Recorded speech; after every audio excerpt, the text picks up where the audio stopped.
right, welcome. Welcome to the lab. AI Learning Lab, here we come. Welcome, everybody. All one of you. I think there's more than that. My little counter ain't working. Digital Gods, what's happening? Rambo. All right. Let's go. Do we want that brighter? No. That's good.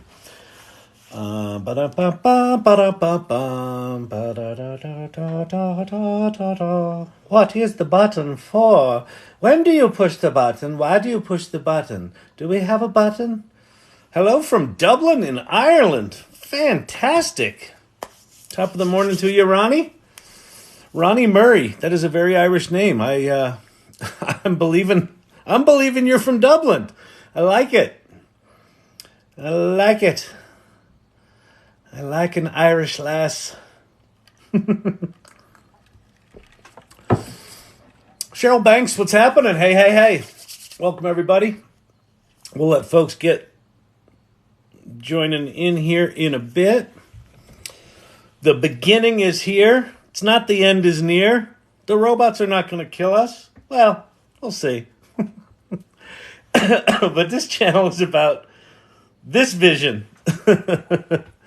That we are at the beginning of something new and exciting. What do you think?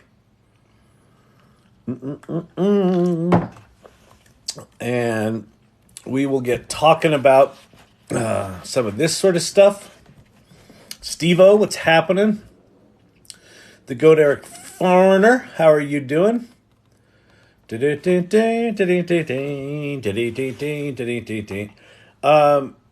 Eric, I'm fine with emails, although I'm not 100% clear because you have a different email name than this name. So send me an email, let me know that it's you so I can actually confirm that it's you. Kyle's #1 fan. Oh, no. How am I supposed to critique that name? I have to give that a 10 out of 10, but if I do, then it's self-congratulatory, and I tend not to like that shit. But it's commitment. Oh, thank you very much. I appreciate it. Playing with Capwing, crazy AI for video off the hook. I have not played with Capwing. Let me go look at it quick. Oh, I also did a thing here that I'll talk about, which could be kind of fun. Capwing. I haven't heard of that one. But did y'all see the DALL-E 3 video that I did? Did you see DALL-E 3 announcement from OpenAI? Holy goodness. Midjourney better get nervous quick, because some of the stuff that Google showed like 4 or 5 months ago with Style Drop, and then what DALL-E 3 showed today, holy crap. If I were Midjourney, I'd be like, we better get our shit together. That CEO ain't going to do that, though. I think that CEO is going to think his shit doesn't stink for a little too long. Anyway, welcome, everybody. If you'd be so kind, share the live and make more content in less time. And I see you're doing the like thing just to get some more people in here. More content in less time. Modern video creation platform. From first draft to final, 10 times faster. Yep, that makes sense. Stay on brand all the time. Edit in real time together. Yeah, this looks pretty slick. All right, cool. What are you finding that it does that you like more than what you've been doing? I assume an auto edit is part of it. And then let's see, we'll go talk about DALL-E 3, because that's another mind blower. ShareBear just joined. Welcome, ShareBear. Tobias, what's happening? All right, so let's get started here. I'm going to jump in to, if you're new here, my name's Kyle Shannon. This is the AI Learning Lab. We learn about labs here. No, that's not true. We're learning about AI. Everyone wants to know about AI. It's all the rage. It's all the rage. They're talking about it in the New York Post. They're talking about it on the Today Show. What is this IA thing anyway? What is internet?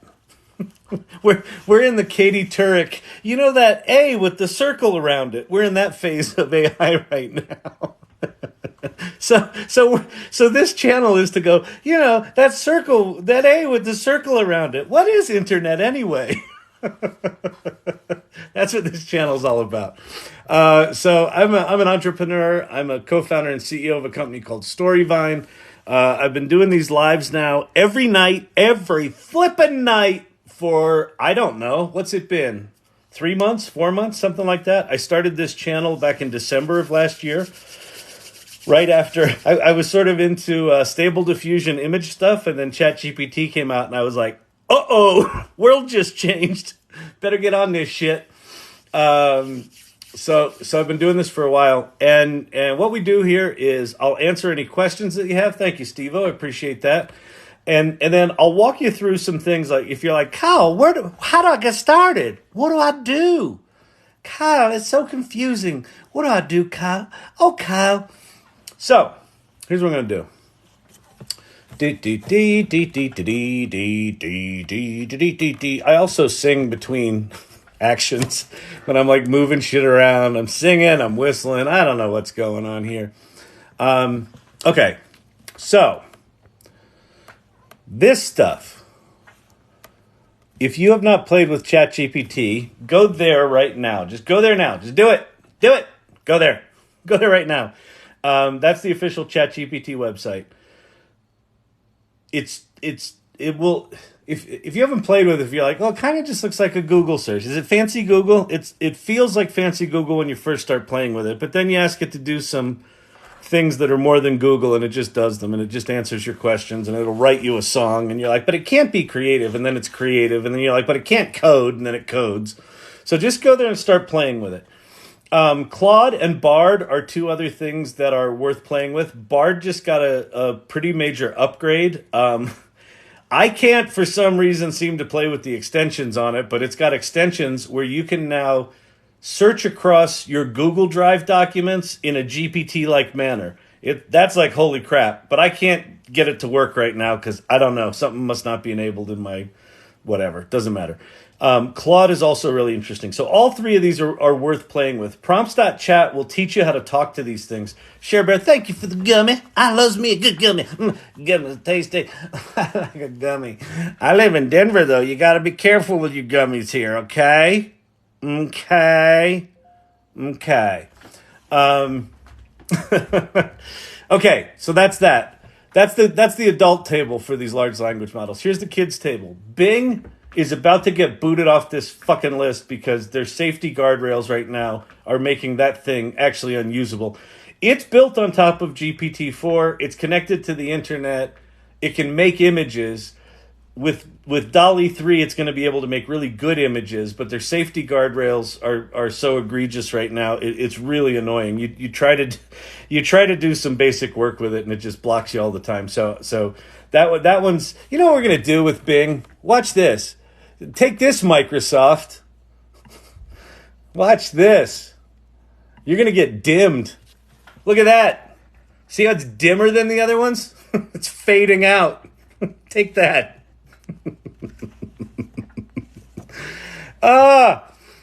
Labs.perplexity, that lets you play with Llama's Meta 2 models, and I think Bing is still too bright, don't you?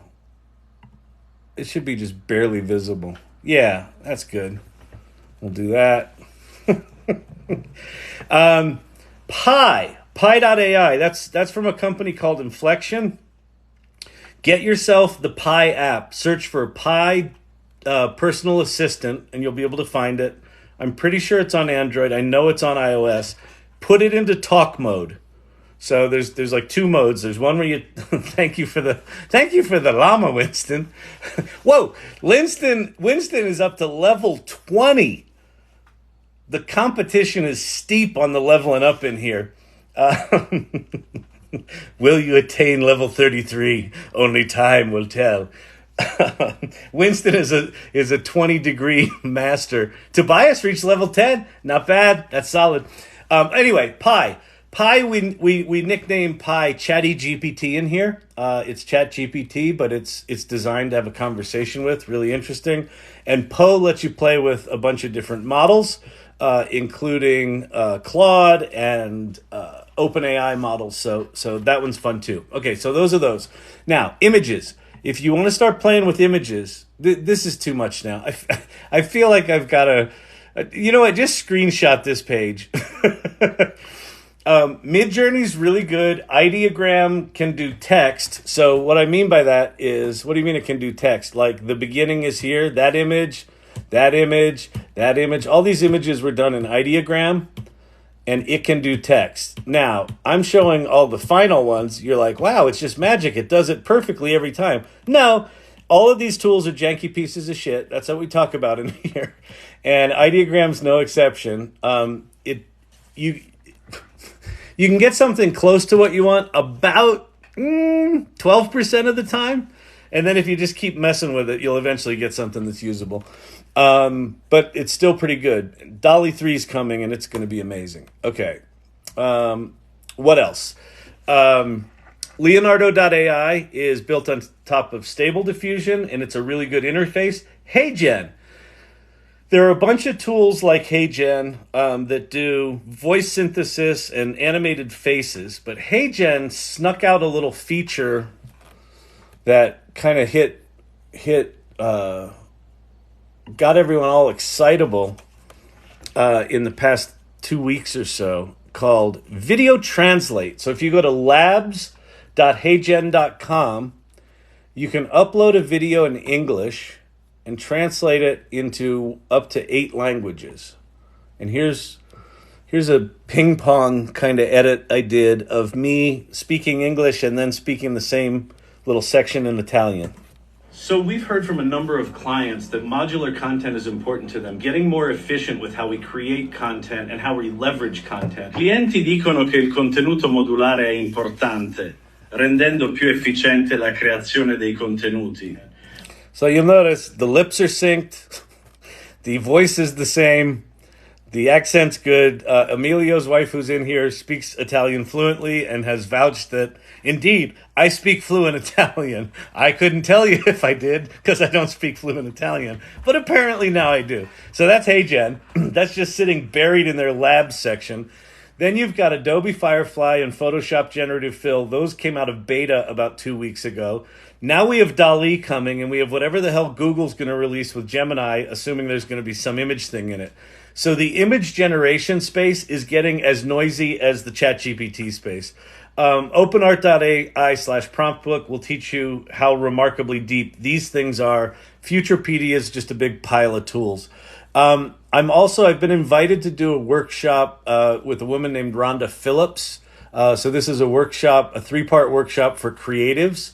So if you want to dig deep, we're doing kind of general AI overview for workshop 1. We're doing using AI in business, so some specific use cases for business for workshop 2. And then we're doing advanced AI, things like voice synthesis and animation and video and things like that for workshop 3. So if you go to rondasvoice.com/events, you can see all that info there. I'll be teaching that, and it's for creatives, but this stuff is, you can apply it to pretty much fucking anything. So even though that's designed for creatives, whether you're creative or not, there's probably something there to play with. Anyway, okay. Oh, one final thing. No, 2 final things before we get started. Will he ever start? It seems like he never starts. All he's doing is talking. Is this just an informational channel? Why are there so many slides? I didn't come to TikTok to watch a PowerPoint. You're not wrong. You're not wrong. I support you in your resistance to this being of any value whatsoever. But it does get better. It does get better. You know how I know that? Because you can make money with ChatGPT. You see what I'm saying? You see what I'm saying? You got to stick around, else you won't learn the secret for that action. How do you make money with ChatGPT? Good question, Kyle. You ever going to answer that? Oh, I might. Sorry. I think I was just attacked internally. All right, hold please. Oh yeah, making it rain. I appreciate that. Okay, all right. Oh, the salon. So this is a community I started last December, and we've got a Discord channel, and we have meetups. We meet every other week, and we're just starting a new thing within the salon called guilds. We're going to have specific functional areas, like someone's going to lead the writers guild, and someone's going to lead image generation, and someone's going to lead beginners and things like that. So it's getting really good. And a lot of people from the live, a lot of the irregulars. So other thing about these lives, the people that show up regularly are called the irregulars. They name themselves. I didn't, this is not a disparaging thing. They claimed it. I just supported it. I like it. They're odd. They're very odd. They have a channel on the Discord. We've kind of infiltrated the Discord, and it's a lot of fun. There's a lot of stuff going on in there. So we can, things we talk about in here, we can share on there and things like that. So join the salon. Go there. Storyvine is my company. That's my tag on Twitter and the socials and shit like that. And then the other thing, just a little public service announcement. We're popular enough that we have a scammer alert. So if you subscribe to the channel, make sure that or follow, whatever it is. If you follow the channel, make sure you're not following AI Learning Lab with 2 L's in front of learning. That's not me. He's stolen my content and is trying to get people to buy his crypto bullshit. And TikTok won't do anything about it after, 73 complaints. That's me. So anyway, that's that. Okay. All right, let's get started. So here's how this thing works. Ask any questions you have in the comments below. I've got mods that will sort of float your comments to the top. I'm 85 messages behind. That's one of the hallmarks of the AI Learning Lab, is I get behind on comments. And then people that are new are like, why isn't he answering my questions? I asked a question 27 minutes ago. Why isn't he answering my... You got to hang out, man. You got to hang out. I do answer all the questions, well, as many as I can. Silver Fox, do you have to get an invite for DALL-E, or will it magically appear in GPT paid? So what they said is that it'll go first to ChatGPT Plus members. So if people in here ask me about, is it worth paying for ChatGPT Plus? In my opinion, yes, because you get to play with the new shit. And the new shit that's coming, holy crap, it looks good. Let's go look. Let's go play. Let's go play, shall we? It's going to be so good. Oh, Kyle, why don't you tell us about DALL-E 3? Maybe we could do something useful in this here live. All right. So if you go to, you can go read this for your own self too. If you go to openai.com/DALL-E-3, DALL-E. Thank you for the hearty heart. You can follow along. So, couple of things. If you haven't heard of DALL-E, it's OpenAI's image generation tool. So if you go to bing.com and you type, make me an image of an avocado, it'll do it. For the most part, it's really crappy. Make sure you don't have voice recognition on when you tell Bing how shitty its images are, because I did it the other night and it took offense and shut the conversation down. It was pretty funny. Bing is insecure, so just make sure your voice recognition isn't on when you tell it how shitty its images are. But DALL-E 3 is coming, right? And a couple of things about it. It's going to be built into ChatGPT. So sort of in line within ChatGPT, you're going to be able to make images. I have a feeling that the fact that you don't have to go to a mid-journey and then, go back and forth between ChatGPT and image generation, I have a feeling that's going to be a bigger deal than people are getting. The other thing that this looks like it does is it takes very sophisticated prompts and deals with them well. Like the prompt here, this is, it can do text. And look at the details in the prompt. An illustration of an avocado sitting in a therapist's chair saying, I just feel empty inside, with a pit-sized hole in the center, right? It's a hole, it's not a pit. The therapist, a spoon, he's a spoon, scribbles notes. Let's see. This one's stunning. Look how long that the prompt is, and look how beautiful this image is. So this is Mid-Journey level goodness. Her attire resembles a whirlwind of marble and porcelain fragments, illuminated by a gleam of scattered porcelain shards, creating a dreamlike atmosphere. The dancer manages to appear fragmented, yet maintains a harmonious and fluid form. Yeah. And if you're sitting there thinking, but Kyle, I don't have a PhD in literature and linguistic composition, it's okay. Because one of the things that they're claiming is that this image generation, DALL-E 3 within ChatGPT, it will be able to prompt itself. So you can say, make me a really good prompt for this basic idea, and it will write its own prompt. And then it follows them in detail. So that's pretty slick. How do I close this? There we go. This is another one that shows some specifics of just like how much detail you can put in a prompt that is actually captured in the image. So up here it says, sidewalks bustling, pedestrians enjoying a nightlife. This says a bustling street and shine of a full moon, so it captured the full moon. It's got bustling life. She says, on the corner, a young woman with fiery red hair dressed in a signature velvet cloak is haggling with the grumpy vendor. And then the description of the vendor is a grumpy vendor, tall, sophisticated man wearing a sharp something suit, sports a noteworthy mustache, which he's got, and it's animatedly covering his steampunk telephone, which is here, which he's talking on. So this is some really sophisticated stuff. Now wait, it gets better. Oh, this was just another one. There's DALL-E 2 with like a basketball player dunking in let's see, depicted as an explosion of a nebula, which you're like, okay, that's pretty. It kind of looks like Leroy Neiman, if you remember him from the 70s and 80s.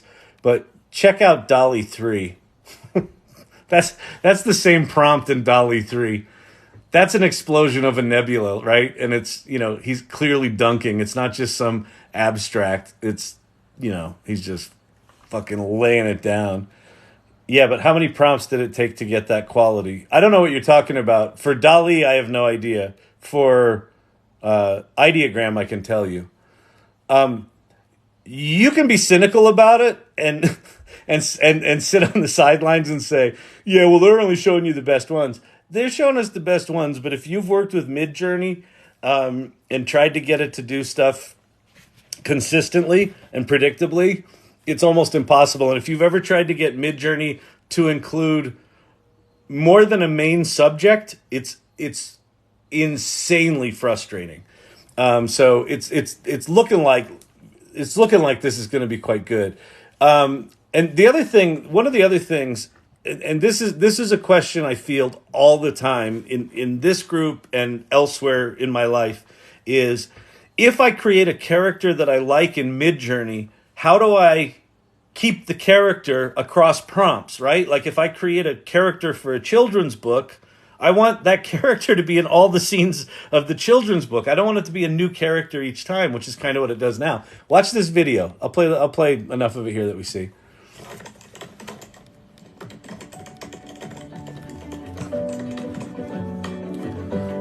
So there it wrote its own prompts for a hedgehog. So what it said is, my daughter says his name is Larry. Right? So it made a thing.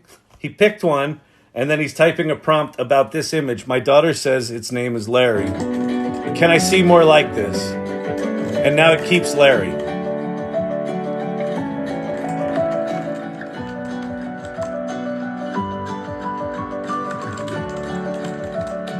Can you show me Larry being kind-hearted? There's Larry being kind-hearted. Could you design some stickers? There's Larry on some stickers. There it wrote the story. Can I see Larry at the end where he's happily dreaming? There he is, peacefully dreaming at the end. Like, if you've ever tried to get Midjourney or any of these things to consistently do that, you can sort of do it with ControlNet and Stable Diffusion, and there's ways you can sort of hack around it. But you can't just say, that character's Larry, and now let's start interacting with Larry. So, will it be as good as it's purported to be? It's at least going to be better than DALL-E 2. Will the quality be as good as Midjourney? Probably not, but I don't know. Who knows what it's been trained on? I mean, they have some resources, so it's very possible. I mean, I heard, kind of rumors that what OpenAI was playing with from an image perspective was really good. This looks quite impressive. So anyway, all right, that's that. Pop any questions you have in the comments. I'll do my best to answer them. If you're in Discord, feel free to share any images you make in the Show and Tell channel, or if you're in the Irregulars channel, feel free to put things in there. Oh, this is an idea that Emilio's wife had the other night. What did I do with it? Let's see. I actually started a Trello card. Those of you that understand how much ADD I have, I actually started a Trello card for T-shirt caption ideas. So we got mansplaining as a service. I'm not weird. I'm irregular. Chat ADD. You can make money with ChatGPT. The beginning is here. I'm an AI native. So I just grabbed a bunch of those. So if I say anything tonight, or if there's any that I've missed, just let me know, and I have a place to save them now. So for what that's worth, all right, let's get started. So ask any questions you have. Kavruno, yes, you see that correctly. Our host is drinking iced coffee at this time of night. Cheers. It's an ADD thing. Well, first off, I just like the taste of it. Second, I got to keep my wits about me. There's something about coffee that actually calms me rather than amps me up. So after these things, I sleep like a baby. So, all right. Yeah. Time for Wapner. Yeah.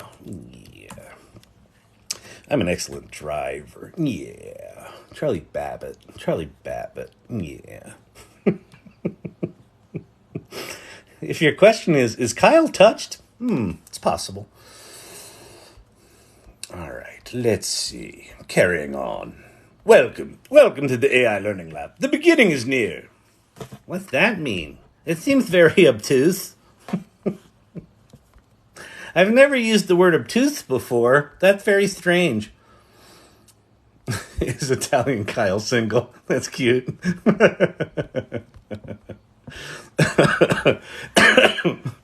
He might be, but I can't understand what the hell he says. All right, I'm just trying to find comments here. What did Kyle change? I don't know. What did I change? Hey, Kyle. Hey, Tower and Truth. What's happening? I can now screenshot. Hey, Tobias. Awesome. That's fantastic.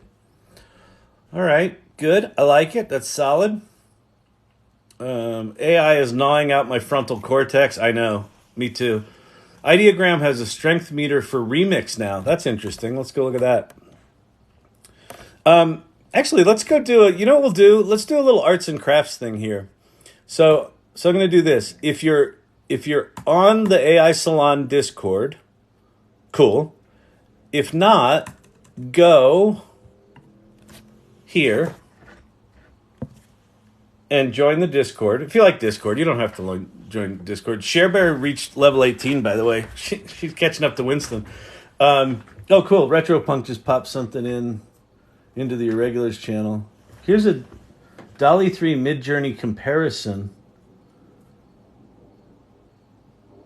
Huh. All right, cool. There's some cool stuff going on in the Irregulars channel. Anyway, go there, join the Discord. There's a Show and Tell channel. So what we'll do is I'm going to go over to Ideogram. This is the thing that can make text stuff. It can make images with text on it. So it's a fun site. It's like a lot of these image sites, you can just kind of scroll down through the stuff, and any image that you see, you can just click on it and use their what's that? Cucumber customer. That's pretty funny. You can just find something you like, click on it, copy their prompt, or there's this thing called Remix where you're going to use their image as a base image. Ba-da-bum, bum, bum, ba-da-bum. We love outdoors. Let's see. Let's get one here. I could actually just write my own prompt and use my imagination, but that's kindly fuck off. Oh, that's good. Oh, you know what? We'll do kindly fuck off. We'll take this one. We're going to remix it. So if you click one of these images, hang on. Oh, wait. Oh, no. What did I do? Did I lose it? What did I do? I lost it. Oh, no. Oh, there it is. Okay. How do I get to remix? I got to make my window wider. Hold, please. I've lost interface. Okay. So kindly fuck off is our thing. Let's see. Are there other images here we like better? That one's nice. Kindly fuck off. I think there's something funny about that font.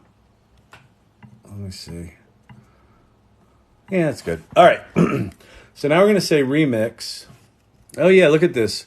So there's this strength meter here. So what happens with remix is you're using this image as a base image. And then instead of kindly fuck off, we're going to say let's see. I'm not a robot. Goodbye. That's what Bing said to me the other night when I called her a robot and I told her that her images that she created were shitty. She didn't like it. She said, well, I'm sorry if I disappointed you. I'm not a robot. I'm a language model from Microsoft. I hope you have a good evening. Goodbye. All right, with flowers and mushrooms. No, we're going to say with flowers and turtles because that's what we do here. And if you hang out long enough, you'll understand why. And then strength 50%. So if we want it to look, okay, so they're going in increments of 25. So strength 25, strength 50, strength 75, strength 100. So I assume strength 100 will look just like that. We'll go strength 50 because I kind of like the layout, but we want something different. And then we say generate, and it will do its thing. So you can either, generate an original image, or you can just, start with someone else's, or you can remix your own. One of the things about ideogram is it will get the text wrong a lot. But if you get something where it's kind of close, where there's at least kind of placeholders for this stuff, then just keep sort of remixing that, or just rerunning that prompt, and you'll generally get it. I not a robot, goodbye. I'm not a blank, goodbye. I'm not a blank, goodbye. We'll grab I not a robot. And let's see. So wait, we're going to remix this. We're going to do strength 75, and we're going to say I'm not a robot, t-shirt design with flowers. Let's see, with fruits. Fruits and turtles. Great. All right. Let's see what we get here. But anyway, as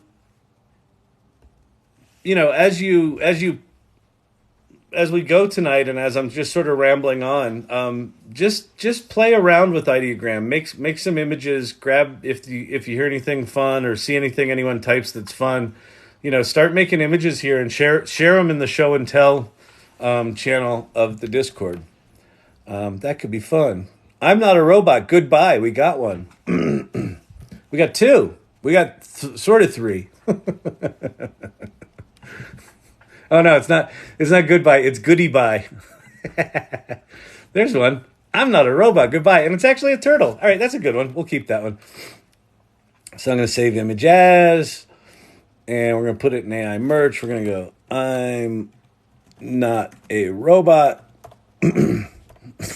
Goodbye. I'm not a robot. And then we'll go over to our little image thing. And we'll do escape. And we'll go here. And we'll go here. And let's see. AI merch. I'm not a robot. Pop that in here. Kyle, why are you talking to yourself? Shut up. Shut up. It's just the way I am, okay? You know, some people have a way with words. Other people not have way, I suppose you'd say. All right. Is there a character limit for words? It seems to leave out longer words when I try it. For ideogram, I have no idea. I have not played with ideogram long enough to know. The thing about ideogram is its image quality is kind of the same quality as DALL-E 2, which is kind of shitty. So it isn't quite there. When I look at the one example that they showed for DALL-E 3, that looked really tight. So I have a sneaking suspicion that DALL-E 3 is going to leave these guys in the dust. so this is one of the things. I made a video on the DALL-E 3 thing for the channel earlier, and how I started out the video is something I say in here all the time. All of these tools that I tell you to go use and you know are on these lists that I've got. You know, these 3 and then the 4 other ones and then the image things. These lists are changing regularly because the tools are improving and they're just going to keep one-upping one another. So I have no idea what the word limit is in ideogram. What I do know is that I've seen posters where there's lots of text on them. So you might want to do a vertical poster and then just for the modifier, say typography and poster. And then just type in some long text, that might do it. But I don't know. There's probably some sort of limit, but there's not an explicit one that I've found. Hey, everyone, I'm addicted to Kyle's lives. Do people really use Bing? Well, here's the thing. Here's the thing about Bing. It's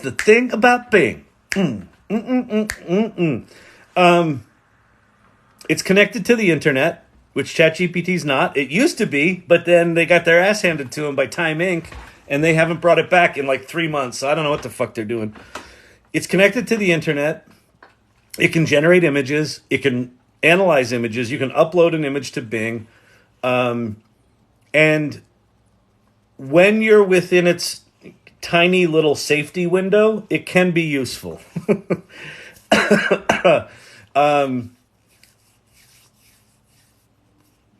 I'll use Bing probably 2 times a week when 2 or 3 other things have failed. I'll just go try it, and then about 25% of the times when I try Bing, it doesn't piss me off. So 75% of the time it does. What code interpreters do you recommend for Python? I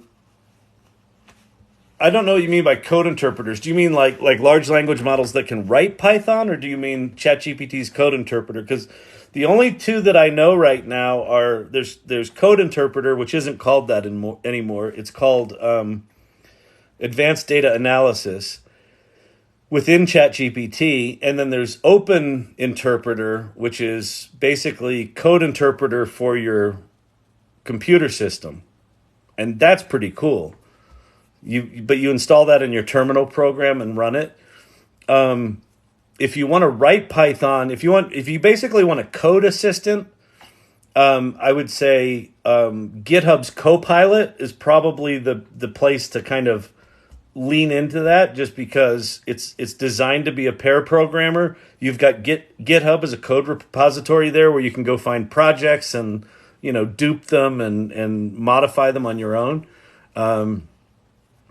But just code interpreter on its own as a standalone tool that does Python, ChatGPT is the only one that I know that's doing what they do, other than that new open interpreter, which is kind of doing it at a system level, but not at a ChatGPT level. I'm not a robot. Goodbye. All right, let's see. Winston, you bet you're totally drinking Kyle Kool-Aid. Love any kind of Kool-Aid. Makes for happy sheeple. Oh, y'all are awesome. You're awesome. Hey, Lunish Dick, what's happening? Good evening. Welcome, welcome. I love that you're, like, you all know each other so well now. You're, like, all saying hi to each other, supporting one another. If you have questions and I don't get to them, the irregulars, the ones that are in here a lot, they're actually really helpful. So feel free to ask questions of people in here. We're not weird. We're irregular. I still haven't gone on the Discord. Caverno! Shame on you. You should go to the Discord. It's weird. It's irregular. Listen, here's what I will acknowledge. Discord sucks. Hey, Dragonfly Alchemy, what's happening? Thank you for the gimme. Discord sucks. It's awful. If you haven't been on Discord, but you have been on Slack, it's kind of like, howdy, partner. Life's tough. It's tougher when you're stupid. Discord's like Slack if a bunch of gamers designed it, because that's pretty much what happened. I think Slack is a copy of Discord, the business copy of Discord, and it's owned by Microsoft, so that's why it is what it is. But I think Slack's going to get, from what I've heard, there's the new version of Slack is going to have all sorts of AI shit integrated in it because Microsoft owns it. So I have a feeling Slack's going to get really interesting. Anyway, back to Discord. Yeah, Discord sucks. But anyway, it's fun. The nice thing about Discord is you can ask questions and we can support each other and I don't know, share ideas and things like that in a way that is, more interactive than this. This is sort of interactive. It's interactive light. I wrote about ChatGPT and DALL-E 3 today, so check that out. If you're in Discord or AI Salon, okay, awesome. I'll do that. That's great. Yes, it's worth paying the $20 a month. I agree for ChatGPT. So if you haven't played with ChatGPT, if you're new here, just go there right now, chat.openai.com, and just play. All right? Okay, that's that. Let's see. How much for DALL-E 3? I think it's going to be free. I think it's going to be included in your ChatGPT Plus membership. So if ChatGPT... So what I know is this. It will likely just show up one day in ChatGPT, but it'll only show up there if you're a Plus member, right? So they're going to give it to the Plus members first. So that's the $20 a month thing. So I think it's just going to be included in that. If they can do aspect ratios, and if it's anywhere in the neighborhood of Midjourney, I'll punt Midjourney like that. Because I hate having to write command lines in fucking Discord to make images. The other thing about it being in GPT-4 is they're gonna fine-tune GPT-4 to write prompts for DALL-E 3. So I have a feeling the lift you're gonna get having ChatGPT co-write the image prompts with you is gonna be pretty insane. So yeah.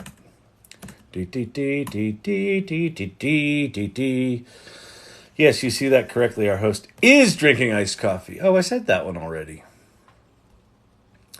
Didn't Google make some recent changes to its AI? Yeah, they did. Thank you, Digital Gods. Thank you for the lemonade. Oh, level 17. Congratulations. Cheers. Here's my lemonade. Let's see. Got anything good here? Ted looks at life. Just drop something in show and tell. That's pretty slick looking. Very cool.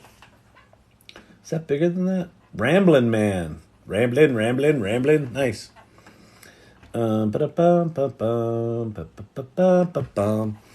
Amazon announced Chatty AI Alexa today. Available next year. Don't tell Siri. So if you weren't here the other night, we had a little cat fight between Bing and Siri. Siri got jealous of Bing, and then Bing got offended that I said her images were shitty and shut me down. It was pretty funny. Interesting. Chatty Alexa available next year. Yeah, it doesn't surprise me. I mean, I think I'll tell you a depressing job right now. There's going to be a lot of them, but the people that have spent the past 15 years programming in answers into Alexa. When someone says this, respond with this. When someone says this, respond with that. Those people, all of their work that they've done for the past 20 years is essentially going to get flushed down the toilet because they're just going to use the large language models, right? They'll sort of figure out ways to fine-tune the boundaries of the conversation. And they'll probably use some amount of that explicitly written stuff, but it's not going to hold up against large language models you can just talk to. So what tool is this? I don't know what tool I was playing with, but I think the only one I've played with tonight is called Ideogram. IDEOGRAM.ai.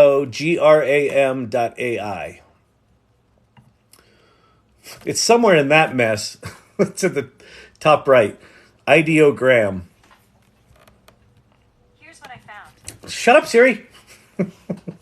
Any tool website recommendations for creating AI-generated blog websites?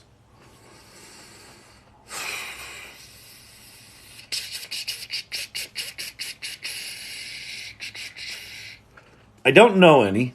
I'm sure there are some. Go to futurepedia.io. Go to futurepedia.io. Look up AI writing tools, and then maybe search for blog in there as well.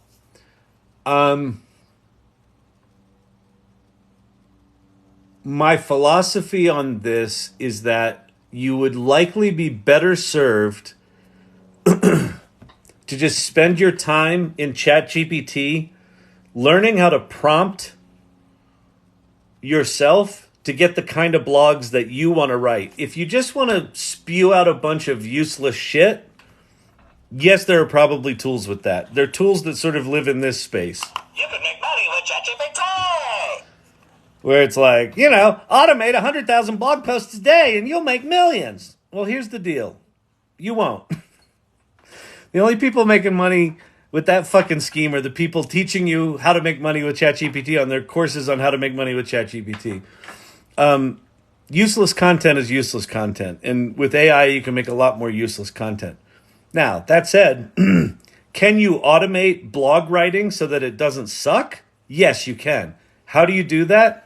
You have to learn how to prompt. You have to learn how to get these things to understand what you think is good, understand how to write it, understand what the tone is. You can do things like if you've written a blog post that you think is really good, you can paste it into ChatGPT and say, write me a new blog post on this new topic, but follow the tone and structure of that previous one. I would look into a tool like Zapier that does automation. And what you can likely do, and I've built a couple of these tools. What you can likely do if you can get the prompting dialed in to generate a blog post that doesn't suck, then using Zapier, you could look at RSS feeds and say, hey, anytime in this RSS feed for this site, they write an article about X, Y, or Z, summarize that article, send that summary with your blog prompt over to OpenAI, to GPT-4, get that blog post back, and then you can publish it to some website. You could do that through Zapier. So I am much more a fan of rolling your own on that, even though a tool may exist. Why? Because we're so early in this stuff that the amount you will learn about how these things work in doing it yourself will be invaluable to you. Because as these tools evolve and shift, the tool that you're paying $39.95 to do your blog automation is going to get outdated or unsupported, or just it's going to turn into a feature of some other tool. So am I on time? Amelia's wife. Am I late? Of course you're late. You're always late.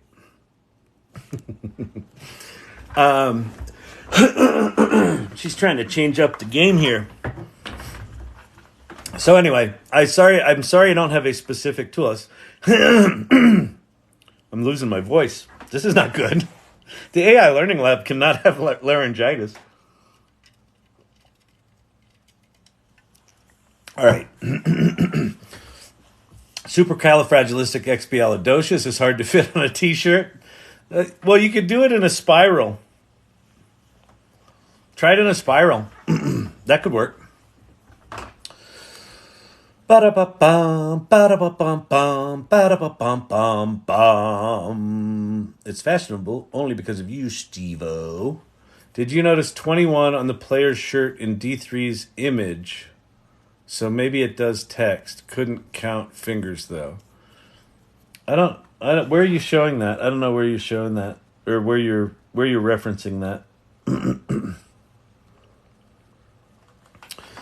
Dr. J. I don't know what that's in reference to. Discord is so brodio. It is. I know. Discord sucks. We're talking about there's another possible, there's like a community building platform we're talking about. I don't know.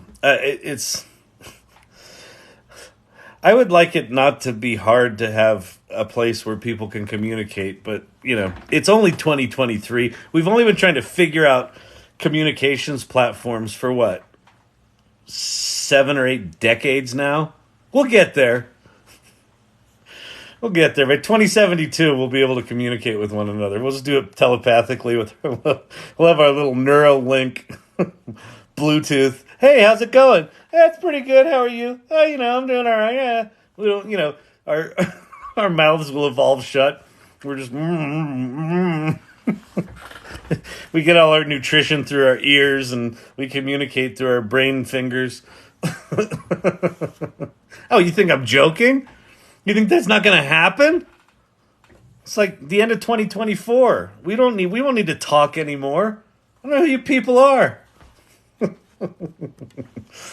All right. I'd like to create a website.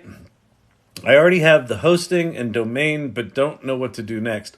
So what do I do there? I mean, here's an important point about tools. So what you want to do is you want to create a website. You don't necessarily need AI to create a website, right? You've got, Webflow and all these tools that build web. The websites are already built, right? So you can just go pick a template, point it to your hosting thing, and you've got a website, right? And you just pick one that's, if you want to do a blog, you can do that.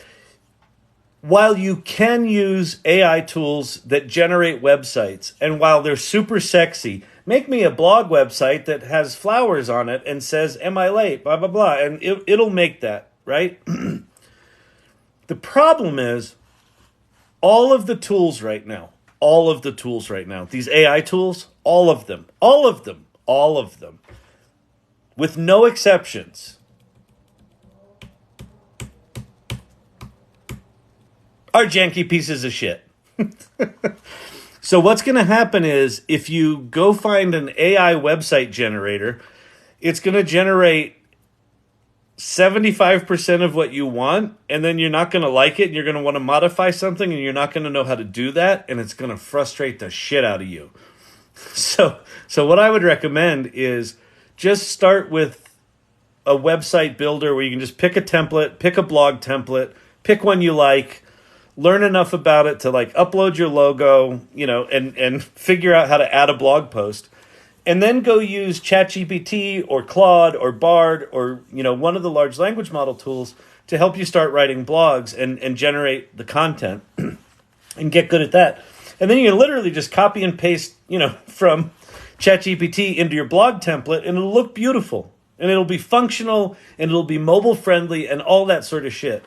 So unless you if your goal is to turn into a web developer, that's a different story, right? If you say, hey, I want to learn AI web development using these tools, and I'm going to go in there and I'm going to get geeky and I'm going to be a web developer, then by all means, go fucking do that.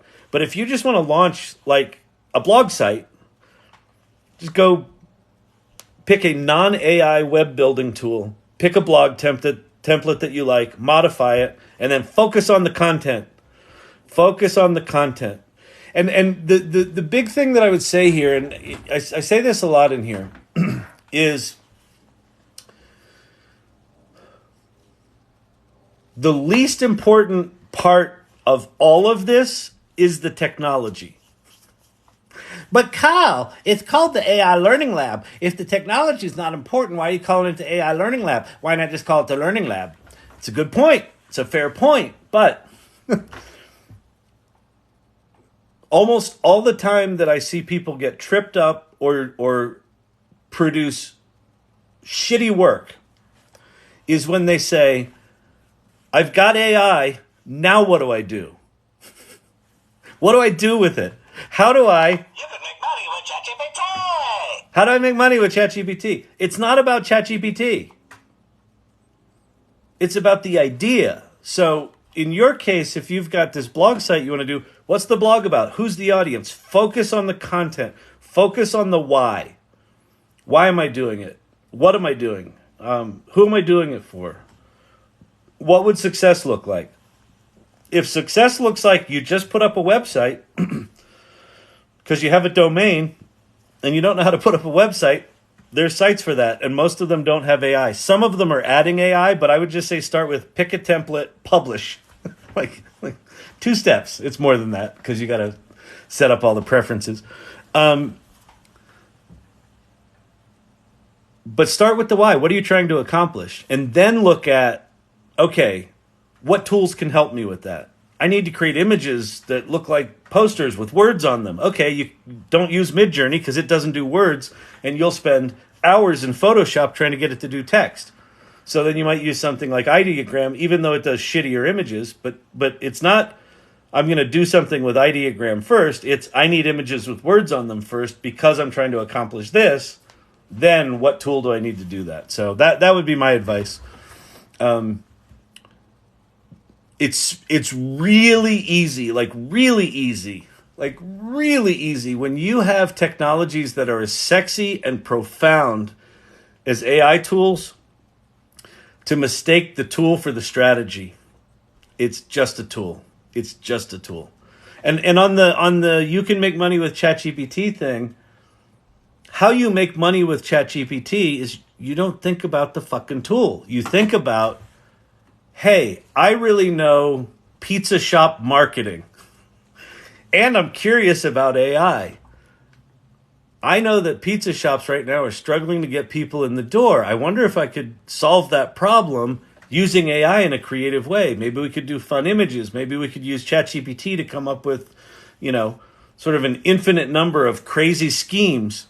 And we're just going to do a different scheme a week until one of them works. That could be a whole business.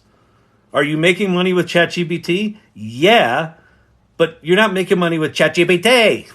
You're making money because you're solving a problem that pizza shop owners are going to be willing to pay you for because it works better than what they're doing now, right? That's business. Business is, here's a problem, here's a solution. If your solution is good enough, they pay you money for it. Now, these AI tools allow you to make that business much more quickly, much more efficiently, cheaper than the competition if they're doing it traditionally. So these are incredibly powerful tools. I'm not saying don't look here. Absolutely look there. But don't look there first and go try to figure out how to make money with it after you've chosen a tool, because it's just frustrating and it'll make everyone cranky. All right. Discord is like Slack mated with IRC. Oh my God, IRC. Remember IRC? Ugh. Fucking nightmare. It's included for Plus. Okay, cool. So what Lunashtick said is DALL-E 3 is included in ChatGPT Plus. So if you want to... Actually, you know what? This happened on another live. I would imagine that ChatGPT or that DALL-E 3 is going to show up in the beta, your beta preferences. So let me show you something. So here I am at ChatGPT. This is my prompt history. You got GPT 3.5, GPT 4. Under GPT 4, you've got default GPT 4, you've got advanced data analysis, which used to be called code interpreter, and you've got plugins. This is likely where the DALL-E 3 stuff is going to show up. But even if you pay your $20 a month, you won't see data analysis or plugins right away. You have to go to your settings. And so if you go to your settings, you go to settings and beta, and you see beta features, go to beta features, and then there's nothing here right now. So right now you have to explicitly turn them on. So my guess is DALL-E 3 is going to show up here. And it won't be any fanfares. It'll just be like one day you'll log in. Or here's the thing to pay attention to. Excuse me. The vocal cords are fucking rebelling. I think my vocal cords are managed by Bing right now. Just start paying attention to Twitter. And if you see anyone on Twitter starting to post DALL-E 3 images, hey, look what I did in DALL-E 3. That means it's probably starting to roll out. So log into your ChatGPT and go to your settings, and it may be there. That's my guess. I don't know if that's going to be the case, but that is my supposition. My supposition. Let me have a little more coffee. See if I can get these vocal cords to calm down. All right, Just Janky may need a T, or maybe that can be my alt account.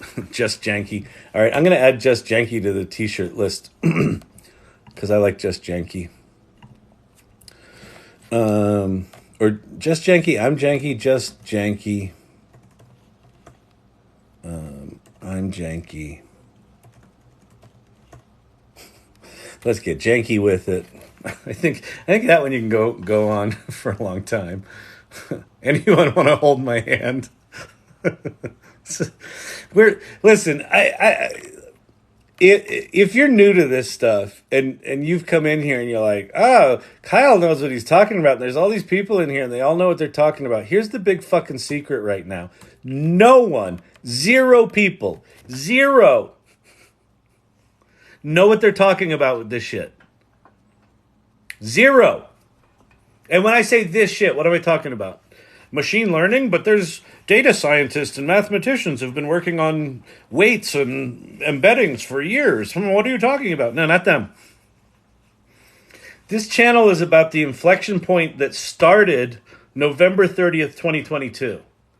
That's when ChatGPT was launched. Why is that a big deal? Because before that, you had to be a researcher or a scientist or an engineer or a mathematician.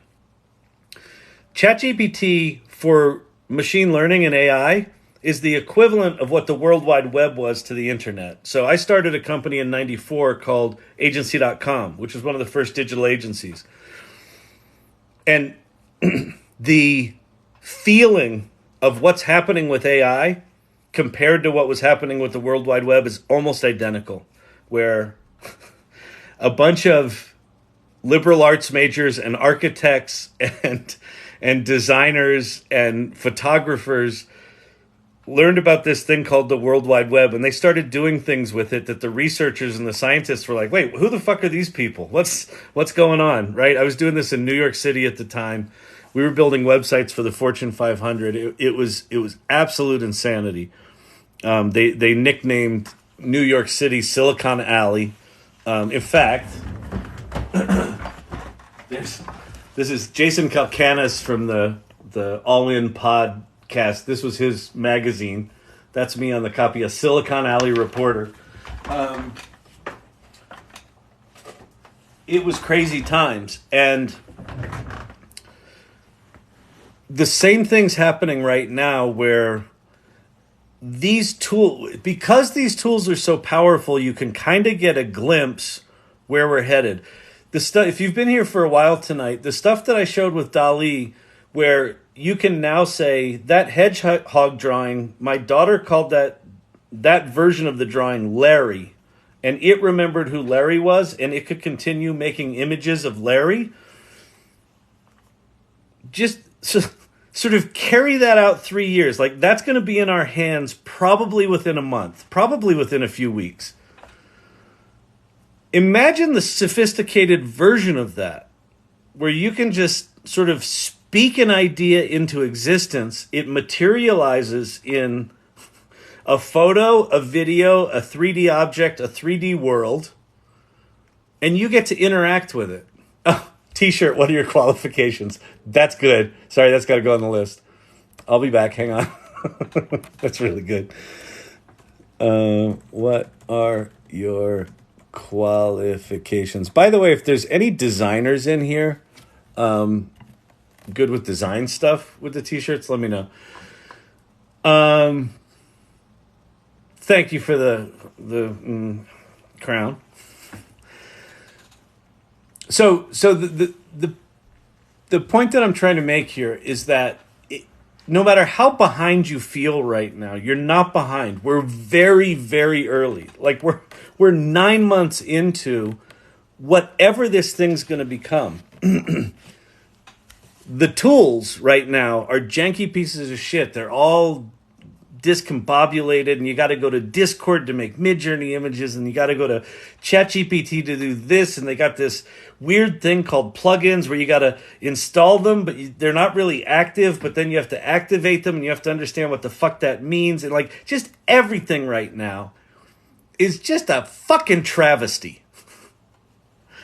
And it's not a travesty like the companies building this stuff aren't like mind-blowingly amazing. They are. It's just that everything's so early. You've got sort of one line of research leads to the diffusion model, and then this group, starts this company called Stability AI, and they make stable diffusion, and this other group makes this thing called Midjourney, and they're all taking the same basic research, and they're exploiting it in different ways. And then when they do that, other researchers look at that and go, oh, I could take that idea and I could roll it together with this idea, and we're going to build that. So we're in this primordial soup right now of these tools being like literally invented in real time. And the remarkable thing about what's happening is we as non-scientists and researchers are the beneficiaries of all this activity. Because as they're developing this stuff, they're going, here, want to play? Here, want to play? Because what they're doing is they're literally throwing pasta at the wall. Does this fucking stick? Does that fucking stick? Sam Altman launched plugins to great fanfare, I don't know, April, something like that? March, maybe? And within 2 or 3 months, his response was, there isn't a product market fit for plugins. Basically, no one's using them. Why? Well, because they were shitty and they were buried underneath a feature that you actually had to explicitly turn on. And then you had to find a plugin that didn't suck. And then you had to figure out how to use it and what it was good for. Tobias, I'm working on designs. Awesome. That's great. Okay, good. So, A, you're not late. B, there are no experts, right? I think the reason people hang out here, I have a personality. I act like an idiot, and I think, that makes some of this stuff entertaining. I try to keep it as real as possible, as balanced as possible. I'm a tech optimist, but I also recognize there's a lot of this stuff that's really bad, and there's a lot, and where this stuff is headed is really unknown. But just start playing. Just, if you haven't done it, go to chat.openai.com. Start playing with ChatGPT. There's 101 people in here. My strong suspicion is that 30 of you have heard of it. Like, maybe you're scrolling through TikTok, and it wasn't so much that it was AI Learning Lab. It's like, is that Rosie O'Donnell? Oh, let me go look at that. If you're here for that, cool. It doesn't matter. I don't care why you're here. Go there. Just go there and start playing. If you're like, but Kyle, I don't know what to type. What do I type? I'm not very technical. You don't need to be technical. This is words. We have entered a new era where your native language, not just the English language, but I'm talking the English language, so I assume you understand it. The English language is now a programming language. And you're like, but I don't know anything about programming. That sounds very intimidating. No. Like, write me a program that does this, and it will write you a program. Write me a song. Here. Write me a marketing plan. Write me a blog post. And it will do it. Now, if you just write me a blog post, it will write you a blog post and it will suck. So one of the things you need to understand is, how do you talk to these things? Prompts.chat, that little thing right there, that's like a little primer document that it'll give you sort of an understanding of how these things work and how to talk to them. And there's a whole bunch of prompts in there. You can literally copy and paste into ChatGPT. Act like a screenwriter, act like a mathematician, act like a historian. I don't know. There's like hundreds of them. I don't know. It's just a good place to start. Just start playing. And then my other piece of advice is, this is kind of a 2023 challenge, is start fucking talking about it. Play with it. Tell your best friend, I started playing with ChatGPT last night. And then your friend will go, oh my God, did you? You know, I did it last week too. Oh, really? Tell me more. Or they'll go, oh, AI is really stupid and it hallucinates and they'll be all nasty and they'll judge you. Let them fucking judge you. Start playing. Because the more you play with this stuff, I think you owe it to yourself. I think everyone on the planet right now owes it to themselves to play with ChatGPT long enough for you to have what I call your Kevin McAllister moment, which, if you remember Home Alone, is this moment. Because at some point you will. You'll start playing with it, you'll have it write a song, you'll have it do this, you'll have it do that, and then you'll say, well, but I'm a project manager. It can't do project management. Make me a project plan for blah, blah, blah, blah, blah. Out it'll come. And you'll do this. I had no idea. What do I do now? It's red pill, blue pill, right? Take the blue pill, sit on the sidelines of AI. Doesn't matter. Take the red pill, play with this stuff long enough that you realize what it's actually capable of, and you actually can't go back from it. You can't unlearn it. And this shit isn't going to be uninvented. Hero D. Dude, whenever I see your streams, I want to pop in and say hi, but I don't have the 2 hours. Until you see. That's really funny. Thank you for popping in and saying that. This is why you should be nice to ChatGPT. Not Rosie, Tom Arnold. Thank you very much. Oh, that's awesome. If you're going to take your blog post directly from ChatGPT, please at least remove the emojis. Yeah, exactly. Well, so that's... the other night I showed a prompt that I did for making a Twitter thread. And you can in your prompt, you can give examples, right? And one of the things you can say is I want you to write a blog post and, I want it to be this long and I want it to follow this basic story structure. And here's an example blog that I wrote that I want you to use for tone. And then you can say, follow these rules. And you can do a bulleted list of don't use emojis. Don't be hyperbolic and don't be overly optimistic, right? Be fair and balanced. Whatever it might be that is the tone of the blog you want to do. You have to mess around with this stuff. Here, this is the other trick about this AI stuff right now. Oh, my body is just fucking rebelling. I had a burger and it's just not sitting right and whatever. I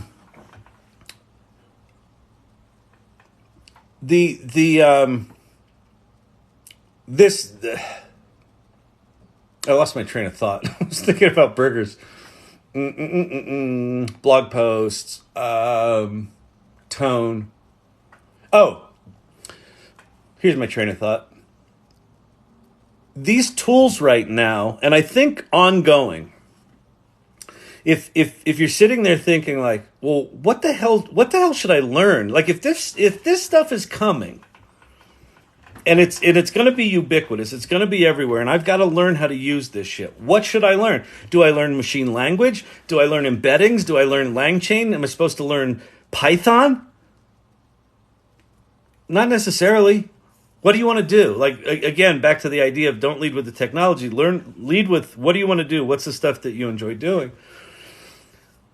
The critical skill moving forward isn't going to be tactical execution, right? These things will be able to write blog posts really good, like well-researched without hallucination. They don't do that now. They're shitty right now. They're really shitty right now.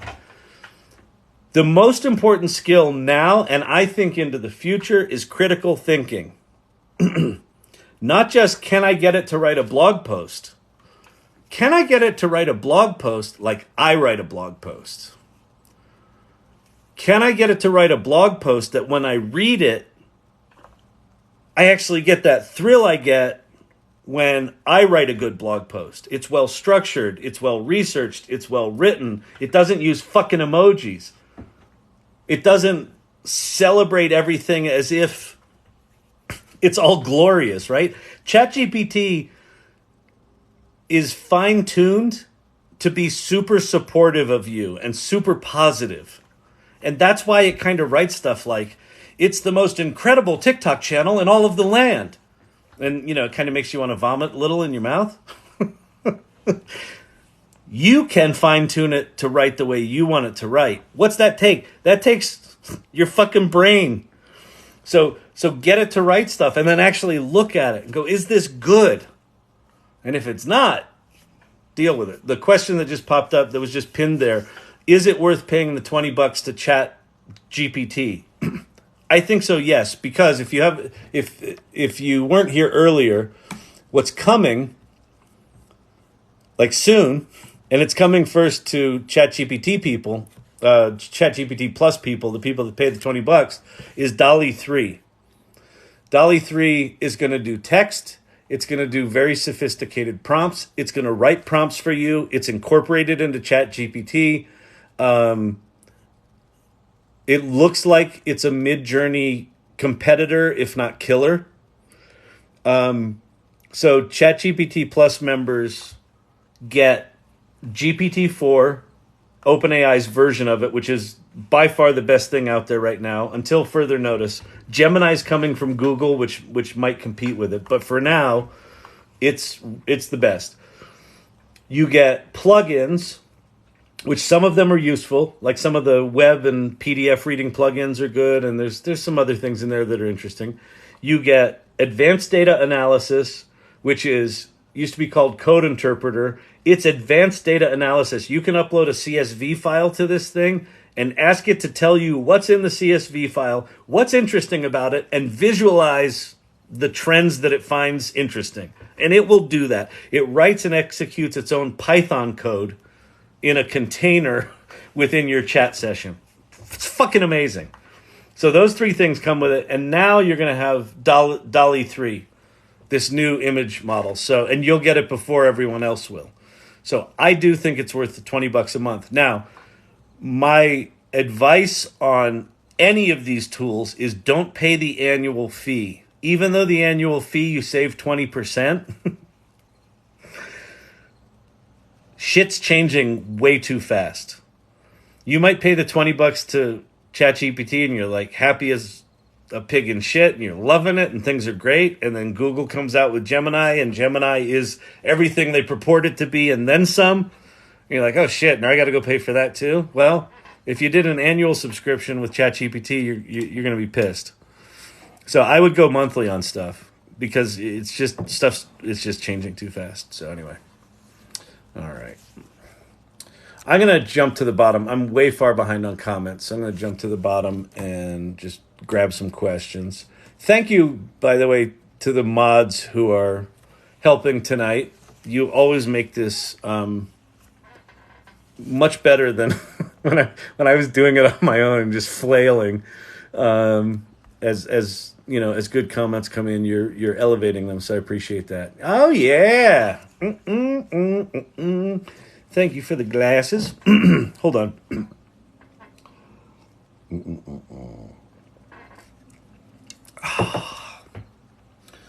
All right. Let's see. Got any good show and tells? I like octopus. Silver fox. That's awesome. I was a graphic artist before AI. Digital gods with some look. This is that's some hard truth right there. I mean, listen, as exciting as all this stuff is, oh, this one's awesome too. Caitlyn Jenner is so last year. Look at Woman of the Year. That's awesome. These are some of the show and tells coming into the AI Salon Discord channel. What was I talking about? Wait, sorry I missed the data analysis plugin name. Please repeat. I'll do you one better, Paul Carr. I'll show it to you because it's amazing. It's called Advanced Data Analysis. It's not a plugin. It's just part of, well, it sort of acts like a plugin, but it's just part of ChatGPT. It's one of the modes of ChatGPT. What was I talking about? Oh, the artist thing. You know, as AI positive as this channel is, I'm also very realistic and empathetic that this shit's scary. That you know, I kind of joke about having your Kevin McAllister moment, this moment, you know, because it's funny. But, you know, what made that moment funny was, you know, he put on aftershave and it actually stung the shit out of his face. It wasn't funny to him, right? So that existential moment of realizing that these AI tools are profoundly powerful and may, in fact, directly impact what you do and your livelihood, like, I recognize that. It's a big fucking deal. This is profound stuff. So I don't ever mean to make light of that because I think it's a big deal. Now, that said, every time there's a new technology, every time in history, it is always met with fear, anger, resentment, and even sometimes violence. You know, university professors, we'll never allow calculators on the campus. You know, the steam engine, tractors will never take the job of a good plow horse. The printing press, you know, the scribes are what it's all about. You know, how do we control the masses if they all have access to words? We don't like this at all. Every single time there's a new technology, and especially when it's big ones, when it's things like steam engine big, printing press big, computer big, artificial intelligence big, World Wide Web big, right? There's a handful of them that are the biggies. Those are particularly threatening because those threaten not just individuals, but society as a whole. That's what, this is one of those. So just, how do you deal with that? Like, what do you do in the face of that? The only thing I know how to do, and this is what I did in the mid-90s with the World Wide Web, and it's what I'm trying to do here.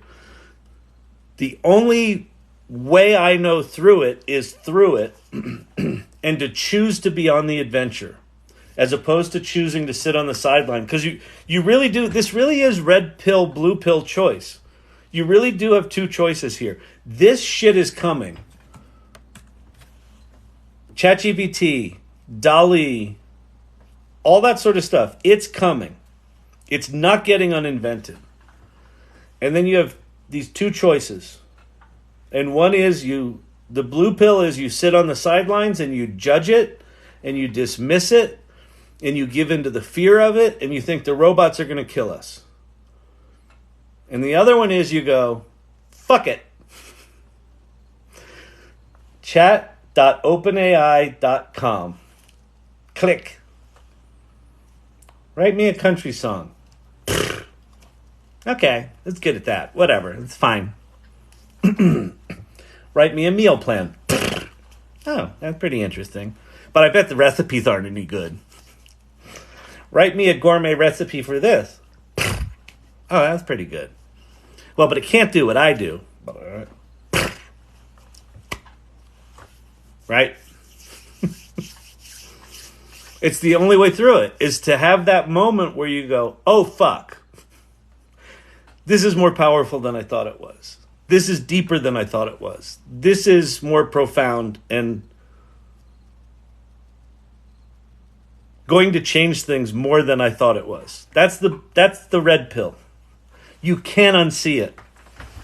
But I think that's the only way through, because the people that spend the next 12 or 18 months learning about this stuff and feeling uncomfortable and joining the stupid fucking AI salon on Discord and hanging out with a fucking geriatric 58-year-old talking about AI every night on fucking TikTok are going to be the ones that, as these tools evolve, are going to know how to deal with them and what to do and be able to go, oh, I know what's happening here. I know how to deal with this.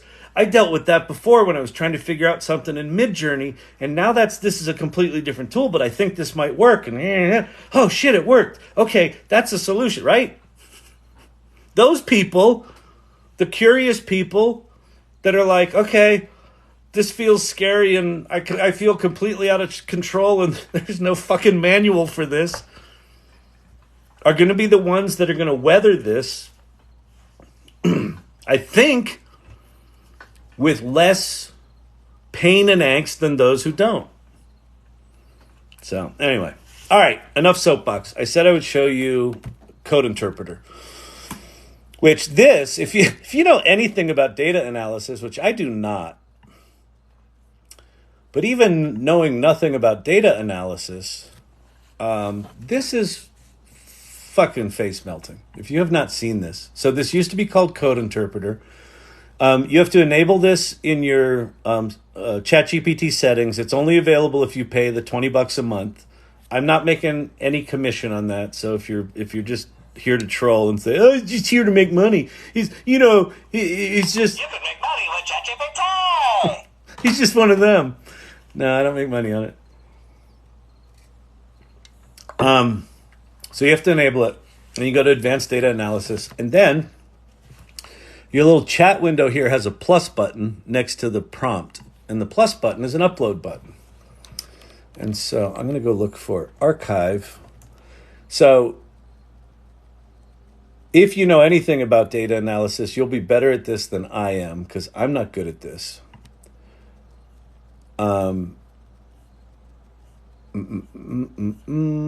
Archive 4. Let's grab that.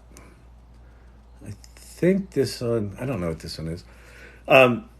So there's a site called Kaggle, Kaggle, which is a site where you can go get data sets. Like, one of the things that I didn't know, when Code Interpreter came out, I'm like, wait, where did people get data? Like, I understand data. I understand you capture data, but like, where do you get data? There's a site called Kaggle, and you can just go get data. You can get dating data or Spotify data or world population data or whatever. Like, just people upload shit, right?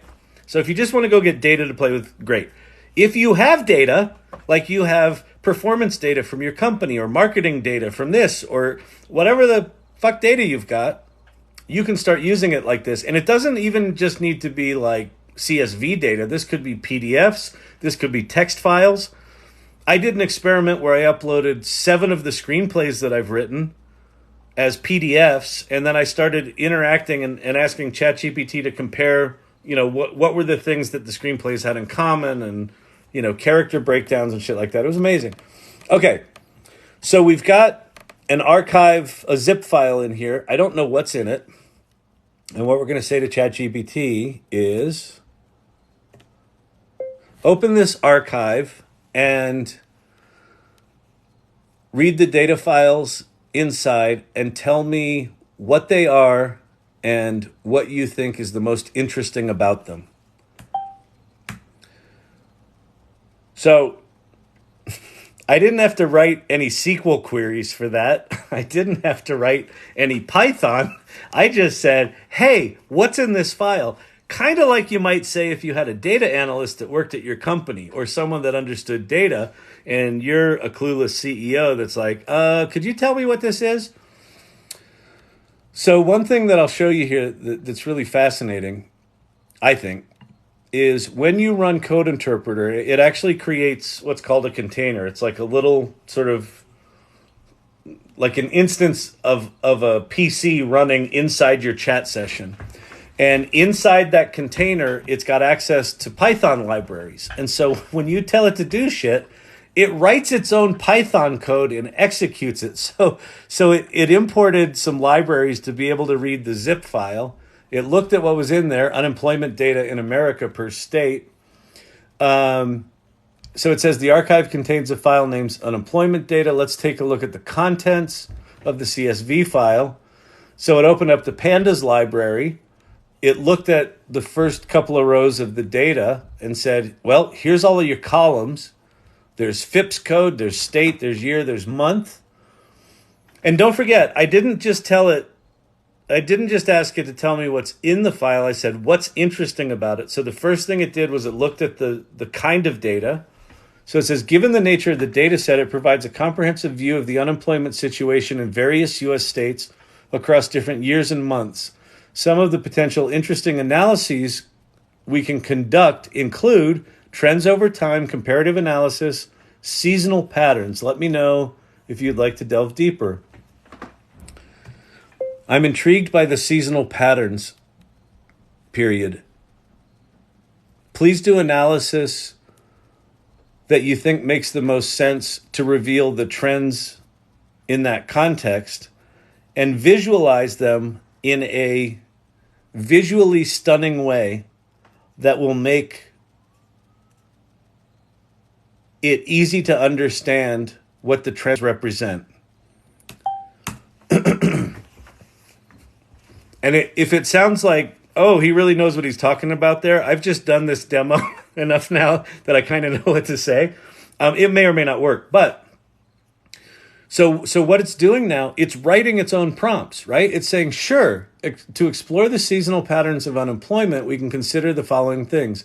First, we'll aggregate the data by month across all years to see if there are any consistent monthly patterns. Visualization. Then we'll create a line plot to visualize monthly blah, blah, blah, blah, blah. So it writes some Python code to look at data across the years. The other thing this does, which is amazing, is if you've got unstructured data or dirty data, you know how sometimes people type in dates in different formats or they don't fill in all the fields, and a big part of data analysis is cleaning up data. This will just fucking clean it up. It'll clean it up. It'll write it into new data frames. You can even have it export. What's it called? CSV files or Excel files, things like that. All right, so April, average monthly unemployment rates. April is the highest. December is the lowest. Okay. Oh, that makes sense. So in December, right, when they've hired for Christmas season, right? So as we get closer to Christmas, they're hiring. So unemployment's, it's only going down by a percentage point. But anyway, but that's that. Now I could say, that chart isn't very compelling. Could you do something that is visually more interesting and make it pretty? I know data analysts are probably not in the business of making things pretty, but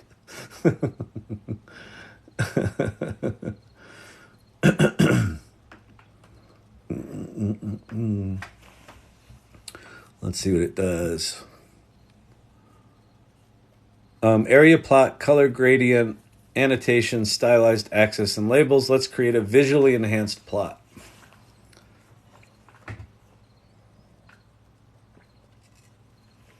Harrow, I'm an artist. I mean, listen, as an artist, you know, I'm a photographer, I'm an artist, I'm a creative director, I'm a business owner. I've got many artist friends from my life in the theater and as a writer, and from the agency world. And there's absolutely two camps right now. I mean, there's absolutely the blue pill camp that's like, fuck it, AI's evil, I'll never touch it. And then there's the red pill camp that was a crappy chart that it did, but it did a chart. There's the red pill camp that is kind of internalizing what these tools make possible. What I'm finding is that a lot of the artists that I know, as they're learning AI, they're expanding their voice to different channels. It's really interesting. They're not all of them are happy, but all of them that have sort of dug into it are discovering new creative avenues that they otherwise wouldn't have considered. A lot of them don't know what to do with it because this is all very, very new. So I'm going to have it analyze my tax returns, find deductions that I'm missing. Yep, it can absolutely do that. It's good at that. Anyway, that's Code Interpreter.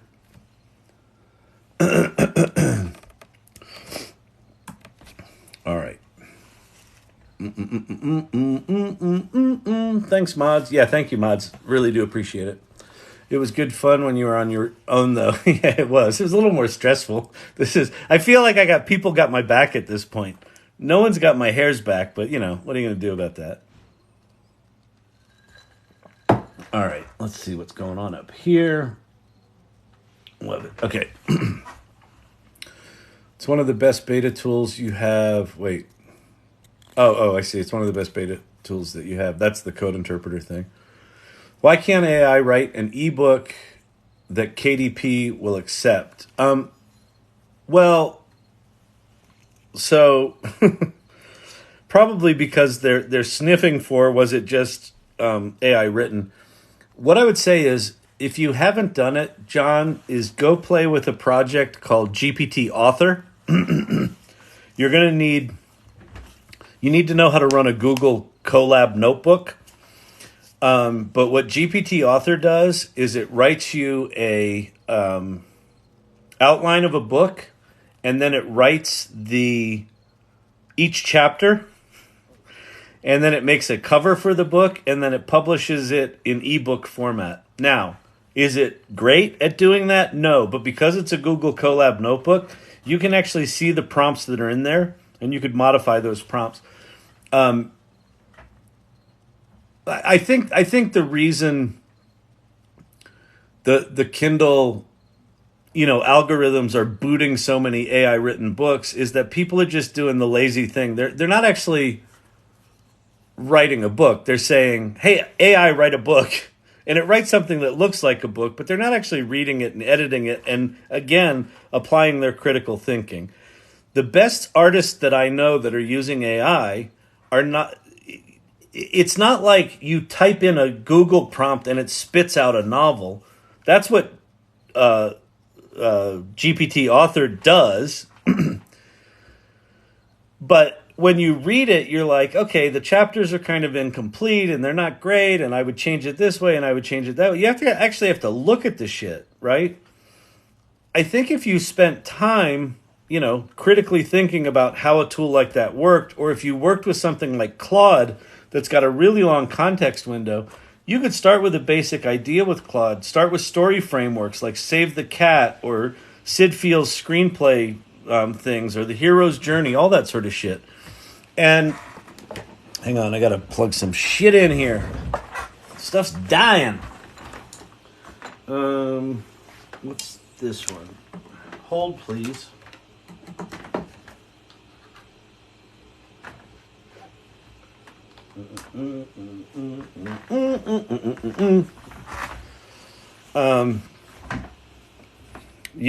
It's AI Salon Discord. Oh, hang on. If you want to go to the AI Salon Discord, go to the salon.ai is the URL for the AI Salon.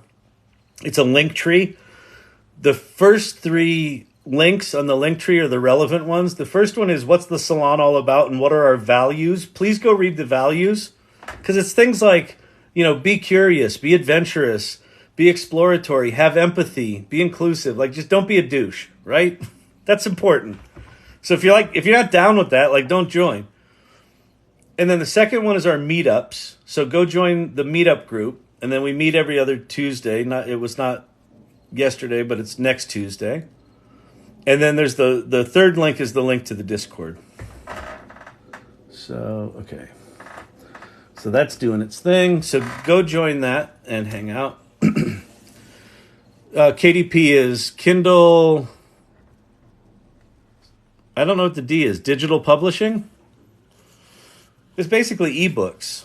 You can self-publish ebooks, and you know the reason they're booting them out is they don't want a bunch of fucking dreck, right? And again, the fucking bro culture of You can make money with ChatGPT. you know those motherfuckers. They're like there was one dude. He was literally what was he doing? He was creating 100,000 print-on-demand products a day. So he had figured out a script that would write a bunch of T-shirt sayings, and he connected it to probably Canva's auto art fucking maker thing, and then he auto fucking uploaded it to Printful or whatever the fuck it was, and then he auto published that, and then he probably auto did the marketing. That's what they're trying to prevent. You know, will people make money doing that? Probably, but who are you competing against? Other idiots generating 100,000 random things. You know, is it possible that in those 100,000 things, one of them's actually interesting and sells? Maybe. That's not what they're going for. They don't give a shit. So there are tools that can write books. I think that what Google has said and what Amazon is saying in this case, and I think what is the right thing is it actually good content? I think in the end, it doesn't fucking matter if it was written by AI if it's good. Does it contribute to the conversation? Does it serve a purpose in the world other than to fill fucking space? And if it does, great. And that's what Google has said. They're not going to ding you if something was written by AI, which I guarantee you they can detect. And they can probably even detect what percentage of what was written was written by AI. But what they said is if it's valuable content, then it's fine. We won't ding it. If it's shitty, we will. All right. Let's say, man, my voice is going. So yeah, whenever Kyle wants me to hop on and talk, I'm happy to have you talk, Harrow. Are you still here? What do you want to talk about?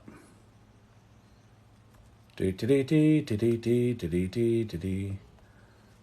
don't know.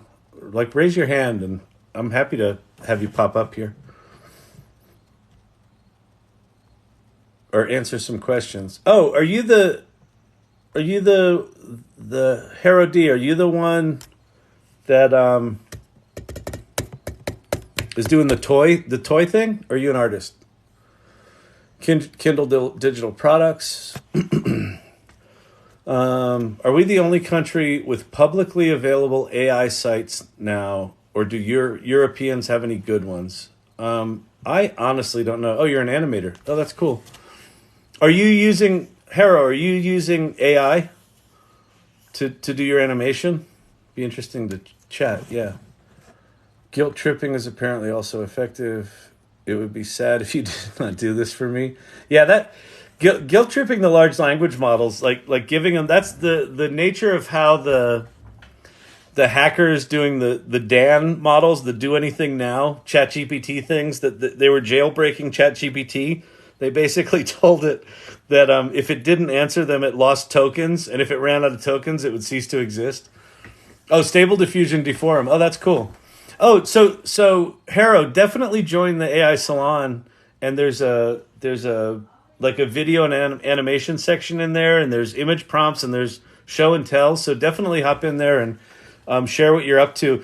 And if you're interested, if it's the kind of work where you have a body of work and you want to talk about it, maybe we bring you onto the salon to speak. That would be a good thing to talk about. So definitely join the salon. So there's the URL. So the link to the Discord's there. Yeah, I'd love to chat. I illustrate stuff like that as my job now. Oh, that would be super interesting to cool. Super interesting to cool.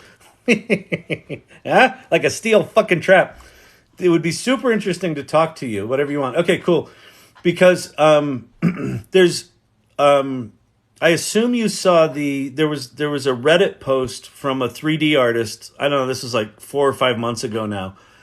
And it was him lamenting his job.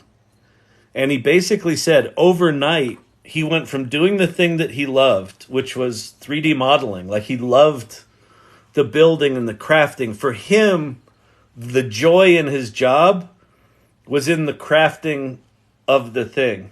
And he said overnight, his job went from that to curating interesting shit that the machine built, right? He turned into a prompter and a curator.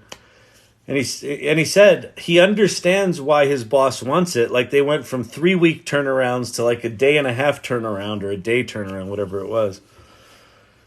And the other thing that happened was, and there's an Ethan Mullick research report that just came out. This was a 10-person company. He was the lead 3D modeler. The second 3D modeler was not as good as him. He was just not as good. Hadn't been there as long, didn't have the talent, whatever. The lower level guy loved prompting and embraced it like crazy. And his boss, the CEO recognized him as the guy that was producing more and better. So the balance of power shifted from, I'm the best 3D modeler to this other guy's out producing me. And, the boss doesn't care if it's handcrafted or not. He just wants shit done. And so this was a lament for him leaving his job. It took me 6 months to get out of programming to doing art full time. Oh, interesting. Okay, you definitely have to come talk at the salon, Harold, because there's a guy in the salon right now. This is super cool. I definitely want to connect. DM me here or join the salon and let's talk. There's a guy in the salon named Roger who was an engineer. He's a retired engineer. He's a curmudgeon. He's like, every time we'd bring something up, he'd be like, well, here's why that's bad. Or, here's why the robots are going to kill us. Like it didn't matter what the point was. He would take the contrarian view. The original name of the salon was the AI Artist Salon. And Roger was and the whole point of artist in that case was small case artist, like everyone's an artist trying to figure out these things. But because they did images, it felt like, we're just looking for people doing pictures, which we weren't. So we changed the name to the AI Salon. Anyway, Roger, as a curmudgeonly ex-programmer, his name in Discord, his original name was Roger, not an artist. He sort of just defiantly was like, fuck you, artist. And then a funny thing happened on the way to the forum. Roger started. We put a Midjourney bot in the AI Salon, so you can actually play with Midjourney and make images in there. And Roger started taking his engineering mindset and applying it to prompt crafting, because he was like, I want to figure out this prompt crafting and why doesn't it make hands right and why doesn't it do this? And so he tried to start. He took this kind of scientific approach to prompt crafting. And what happened was, because he was doing so much prompting and so much of that, his Midjourney images were getting fucking beautiful. And something shifted in him where he was like, I really like this art thing. And he's actually changed his name to Roger Becoming an Artist. And I think it's improved his attitude too. But that idea, the idea of reinvention, I think this is massive. I think this is one of the kind of undersung advantages of playing with this stuff right now, is that you no longer need to take 10,000 hours to get good at something. Like, so what you said is it took you 6 months to go from programmer to artist. Do you know how long that would have taken you if you had gone? You'd have had to go back to school for art. You'd have probably had to go back to school for animation. It's a multi-year commitment. And the challenge with reinventing yourself when you've got sort of a 4 or 5 year commitment, and maybe if you're going back to school, it's a financial commitment as well. What if you're 3 years into that art degree and you realize, this isn't what I thought it was. I don't like this. But now you're fucking 3 years in. You're like, eh. And in your case, you're like, I was over here as a programmer, and it took me 6 months to get from here to here, but it took you 6 months. And I mean, think about that journey from programmer to artist in your business as your job in 6 months. Holy shit. Now, I would assume that you had some talents and some inklings in there anyway, so you probably weren't starting from a standing stop. But that idea that we can reinvent ourselves within a matter of months rather than years, I think it's massive. I think it would be great to have you to speak at the salon. So let's talk. That's awesome. What do I think the best image tool is for logos? Right now it's ideogram. I would imagine that GPT DALL-E 3 is going to be good, but right now it's ideogram. If you go to ideogram and type in like an NFL team, it actually gets the logos pretty close. Let me go see if I can do one right now. Let's see, Miami Dolphins logo on a T-shirt in a stadium.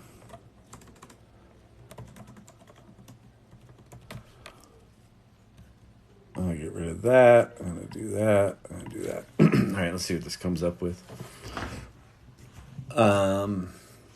The enhanced chart is so bad. Yeah, it was so bad. So, Nicholas, so Nicholas is referring to when I was doing the code interpreter thing, and it did the enhanced chart, and it was just like a big block area.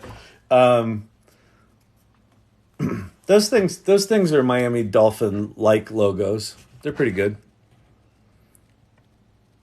What does that say? P-I... It's like Piami or Puami. The Puami Dolphins. That's really funny.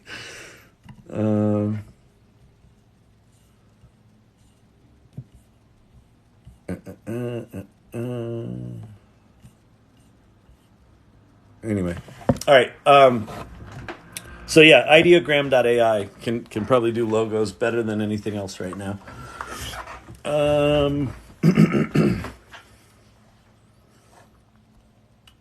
Oh, so what I was saying, the code interpreter thing.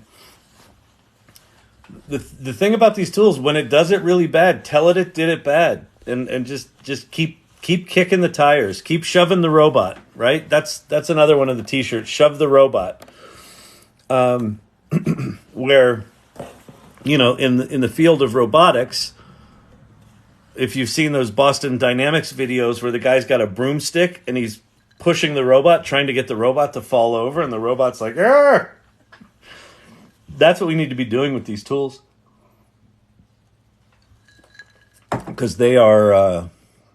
We need to figure out where the boundaries are. What are they good at? What are they not good at? So, don't think about it like, well, I can't use this tool because it's not perfect. No, keep learning how to use the tools even though they're not perfect, because in doing that, again, the critical thinking will kick in. And as these tools get more sophisticated, you'll know what to do with them. You'll be like, oh, if that can do that now I know the 7 things I do with this. So, all right. I like to upload privacy agreements to AI and learn about it. I love that. I am a self-proclaimed non-manual reader. I hate reading manuals. My son reads manuals. It drives me fucking crazy. I have never in my life, not once, read a terms of service that I agreed to. Click. Yeah. Yes, you can have my children. Yes, you can have all the money in my bank account. Click, click. I'm just like, I want to play with the toy. Click. I don't read that shit. Now with Claude, I'm like, whenever I get one of those, hey, X has decided to update their terms of service. I'm like, let's just see what those motherfuckers are up to. I copy and paste their whole terms of service. I go to Claude, I paste it in there, and I go, please tell me what's in here. And I'm like, oh, I see what they're doing. That's pretty evil. Or, oh, that's not so bad. But yeah, it's brilliant for that kind of stuff. Midjourney is not working in the salon. Really? Hang on. Midjourney play. Generated image. It looks like it is. Something that was yesterday. Requested by... Use /image. Oh, you use /image. You need to use /imagine. It looks like you use /image, and you need to use /imagine. Prompt. Let's see. Psychedelic turtle on a rock watching a rock concert. Sending command. Yeah, it's working. You just need to use /imagine. Are there free versions of most tools to talk about, or do most require a subscription? Hey, Rhonda, how's it going? Rhonda Phillips is here. She's the one I'm doing the what's it called? Workshop with. So go to, oh, you can't see it. rondasvoice.com/events. Got a workshop coming up starting October 4th that I'll be hosting in conjunction with Rhonda. Yeah, most of the tools have free options. So let me run down the list here. ChatGPT, you can use 3.5 for free. You have to pay for 4. I think it's worth paying for 4. It's $20 a month, and you're going to get access to DALL-E 3 soon. Claude.ai has a free version. The free version used to be really generous. It's now really stingy because they introduced a paid version. It's also $20 a month for 5 times the amount of prompts. The reason to use Claude, if you don't need to do a lot of stuff, I don't think you need to pay for it because they give you, I don't know, it's probably 10 or 15 prompts a day if you're using long documents. Claude has a 100,000 token context window, which means you can paste in up to like 75,000 words or upload a 75,000 word document and it'll just analyze it. So an entire screenplay, an entire novel, an entire PDF of an annual report, whatever it might be, it doesn't choke on big documents. Bard is free. Wait, that's the image ones. Bing is free. I've got it dimmed out because it pissed me off. So they're on the they're about to get booted off the fucking kids table. So they're at the kids table right now. They're about to get booted off. That's why they're dim. But Bing is free, completely free. It does image generation. It does image analysis, and it's GPT-4, and it's connected to the internet. Labs.perplexity.ai is free. Pi is free. Poe has a free version, and if you pay their $20, you get to play with GPT-4 and the Claude 100,000 token models. So you could argue that Poe, the $20 spent at Poe is probably better than the $20 spent at Claude. Although my philosophy right now is if you're going to spend money as close to the source as possible, right? So even though you can play with Claude's model at Poe, I would rather play with Claude's model at Claude because that's Anthropic, and they're going to put their better shit to their paying customers first, which is exactly what OpenAI is doing. So those are free. Midjourney is not free, and I don't think ever will be, although I think they're going to get threatened pretty dramatically by DALL-E 3 And I just have a sneaking suspicion Google's going to come out with some some image generation stuff that's going to be really impressive. Ideogram is free right now. Leonardo gives you 150 tokens a day, but then their image generation is like, I don't know, 15 tokens or something like that. So it's like 10 images a day, but they have a paid version. HeyGen requires pay. All of the voice synthesis. So 11 Labs requires you to pay. DID requires you to pay. Synthesia requires you to pay. HeyGen requires you to pay. They're charging more for their video translation, but that's really fucking worth it in my opinion. But all of those all the multimedia ones right now, like the Runway ML for video, you have to pay. Adobe Firefly and Generative Fill, you need a creative license, creative whatever the fuck they call it, cloud license. And I think that's it for the biggies. So there's a lot of free options. As you start, and as you can imagine, generating video and generating animations and generating voice synthesis requires a lot more cycles on the GPUs. So it's more expensive for them to produce that. So I understand why they're charging for it. And like the 100,000 token context window at Claude, like I understand why they're charging for that now. Let me go look at Discord here for a second. Harry, where should I spam some of my pop reply? Share in the show and tell channel and introduction as well. All right, cool. Harold, I just responded to you on Discord. I'm glad you joined there. That's really cool. Bingo is about to get the doggy dish. Bing needs a slap upside the head. They are right on the fucking border. Bing, how ironic. Hey, artist is me now. I know, that's so cool. That's such a cool journey here. I'm excited to talk to you.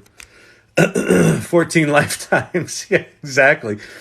Well, that's funny. It's funny you say that. It's one of the things I've said on the lives for a while now is that there's a couple of things that are happening right now that I think are kind of trends that I just have an instinct about. One of them is revenge of the liberal arts major, where people that have a horizontal view rather than kind of a vertical slice view, a real specialty view, are going to be better poised to take advantage of these tools that can play really broadly, and can execute in a lot of different areas. And the other one is revenge of the Gen Xers. There's a lot of Gen Xers in the channel. Most of the irregulars are Gen Xers. We're bitter, we're cynical, and we're proud of it. But there's something about being on the planet for extra decades when these tools produce what they produce. The longer you've been around, the kind of quicker you can parse what's good, what's bad, what's remarkable, what's not. And I just have this instinct that older employees, that the age discrimination that I've certainly experienced as I've gotten older, I think it may start to fade, because I think with these tools, having someone with experience is going to be a superpower. So it'll be really interesting to see what rolls out. Now, you might be a 20-something, so that might have just... I was a dev for 8 years and made a lateral move. Oh, wait, what did that say? I just lost your... Oh, TikTok. Made a lateral move, money-wise, as my first art gig. That's so fucking cool. That's such a cool thing. Awesome checking it out now. Yeah, I'm in the Discord. Awesome. I'll post some vids. That would be great. Good night, everyone. Can't keep my eyes open. Hey, Nancy. Good night. You're probably gone by now because I think I'm pretty far behind on the old comments, but thank you. They're going to remember that shit. Hey, Kyle, I'm back. Oh, hey, Zico. I'm back to watch the show tonight. I think it's been an okay night. I don't know. My voice is, I'm fucking, something's up with my throat.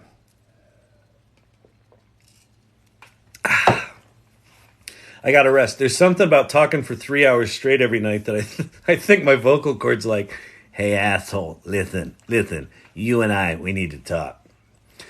Let's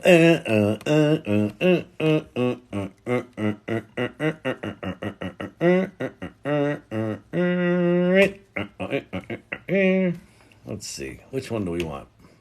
I like this one. I'm not a robot. Goodbye. Good day to you, sir. Good day. This is what Bing said to me 3 nights ago after Siri and Bing got in a cat fight, and then Bing got offended that I said her images were shitty. She hung up on me. Can you imagine we get into the AI dating thing? And it's like your AI girlfriend's gonna be like, no, I don't want to talk. You were mean to me. Put you in the doghouse. You're in the doghouse with the real humans and the fake humans. It's going to be revenge of anyone who's wise enough to take advantage of these tools. Absolutely, Harold. Absolutely. What's the rest of your sentence? And get ahead. Absolutely. Listen, it's what this channel's all about. Go. There's 99 people in here. I assume many of you didn't see the earlier part of this where I went and I talked about all this. If you have not played with ChatGPT, if you're just here because you thought I was Tom Arnold and you were hoping for an autograph, I'll give you an autograph. I'll do it. Go there. Go to chat.openai.com. That's the official ChatGPT website. They're the ones that started all this shit. The reason everyone's talking about AI right now is because of them. There's a lot of reasons for it, but just go there. Even if you haven't played with it. And even if you're like, but I'm not technical. I don't know how to use computers. You're on fucking TikTok. This is the most complicated interface in the history of humanity. This is the worst fucking interface I've ever seen. And I mean that in a loving way, TikTok. Certainly constructive. I hope you're listening. I know you fucking are. Okay. Go to chat.openai.com. Ask it to write you a song. Like, ask it to write you a country song about your girlfriend. Zico, you're awesome. Keep it up. Thank you. I appreciate it. Ask it to write you a marketing plan. Ask it to write you a nutrition plan, a meal plan for the family. Have it write you a personalized nighttime story for your kid. Gen X prevails. Yes. Party. Rock on. If you really don't have any idea what to put in there, go to prompts.chat. This will tell you how these things kind of work, and it'll give you a whole bunch of copy and paste prompts you can just jam in there. It's not a super sophisticated document, but it will open your eyes to how deep that tool is. And just go start playing. Have you read The Infinite Conversation? I have not. Joxer the Mighty. I'm going to go 10 out of 10 on the name. Because I want to know why you spelled Joker wrong, because there's something cool there. And and you did camel case on the letters, so I can actually parse the name. 10 out of 10 on the name, Joxer the Mighty. I have not read The Infinite Conversation, but I will go pop it into Infinite Conversation. What is it, like a little treatise?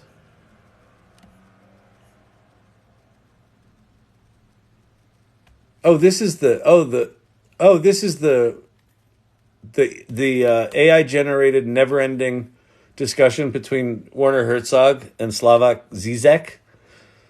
Is that one? Or is this? So it looks like there's a book here. It looks like it's a collector's book. I haven't read it. I'll definitely check this out. So it looks like it was a book, and then someone turned it into a website that maybe does what the book does. That's super cool. All right, cool. Oh, yeah, that's the one where it's structured in such a way that there's infinite ways to read it. Yeah. Okay, cool. Yeah, that's super cool. I know of it. I've never read it. That's awesome. Oh, it's awesome. Okay, great. Yeah, and the fact that someone turned it into a site is that idea of this is one of the things that I think is I don't see a lot of people talking about, but I think there's something really fascinating in using tools like Pi. Pi is the one that you can have conversations with. Pi.ai, and do the Pi app and put it into conversation mode. One of the fun things I did with Pi was I was like, I just wanted to see like what it knew.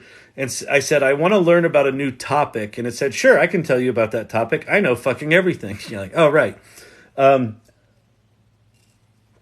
I said, I have ADD and I don't want to learn traditionally. Can you make up a game for me to learn about that subject? And she goes, ha ha ha, ADD or whatever. She laughs very awkwardly, ha ha ha ha. and then she said, sure, I'll make you a game. And she said, it'll be a trivia game and this and that. And I said, no, I don't like trivia games. Come up with something else. And I forget what she came up with, but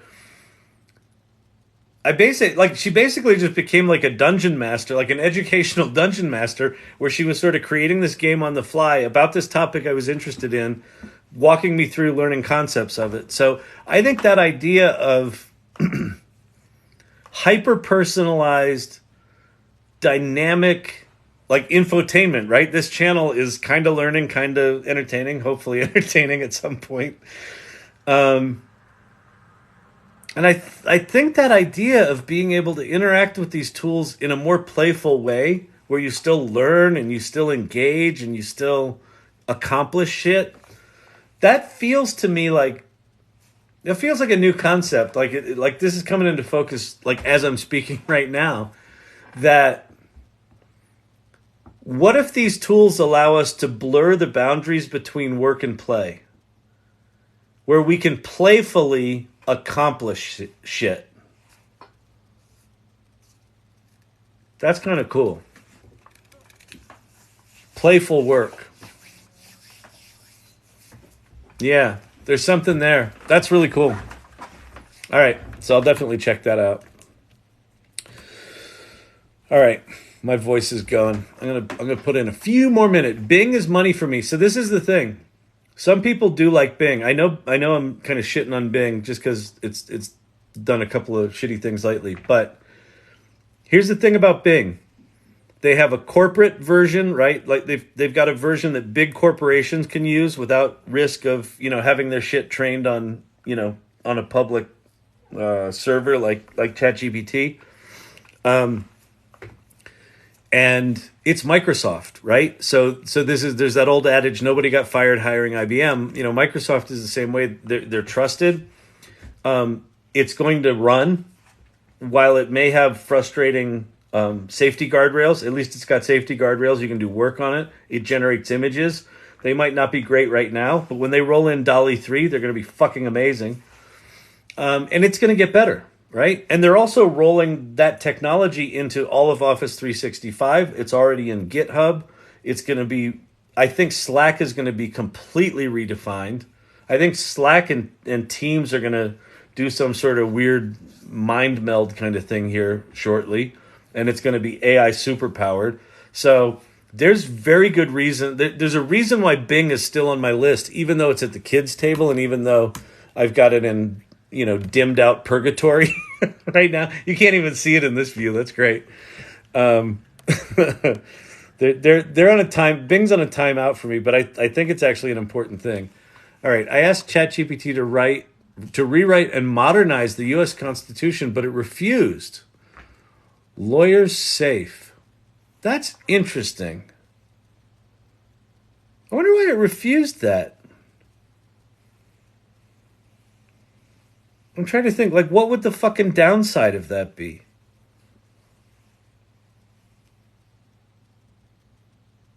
Huh. That's an interesting one. What's your name? Daniel? Daniel M. I'm sure there's a way around that. Hang on. You know what? Fuck this. doesn't seem like that. Seems like something we should be able to get around. Let's try.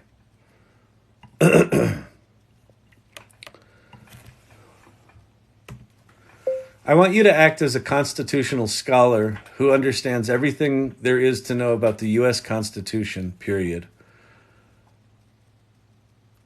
I'm deeply interested in learning more about how the U.S. was founded and how we can use this document to navigate through our current hyperpolarized political reality.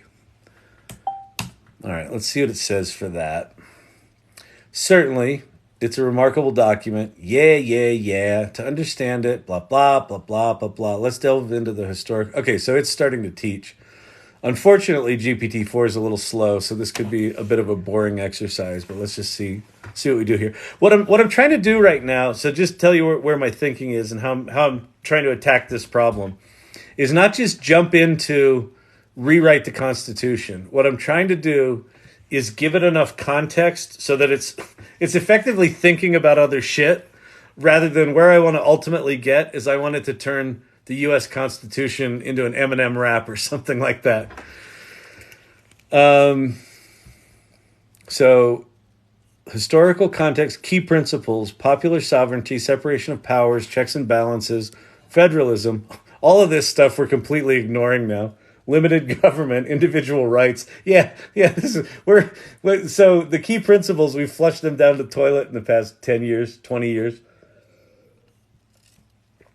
The Constitution is a living document. Navigating a hyperpolarized reality, bipartisanship, constitutional literacy, judicial interpretation, active citizen. Okay.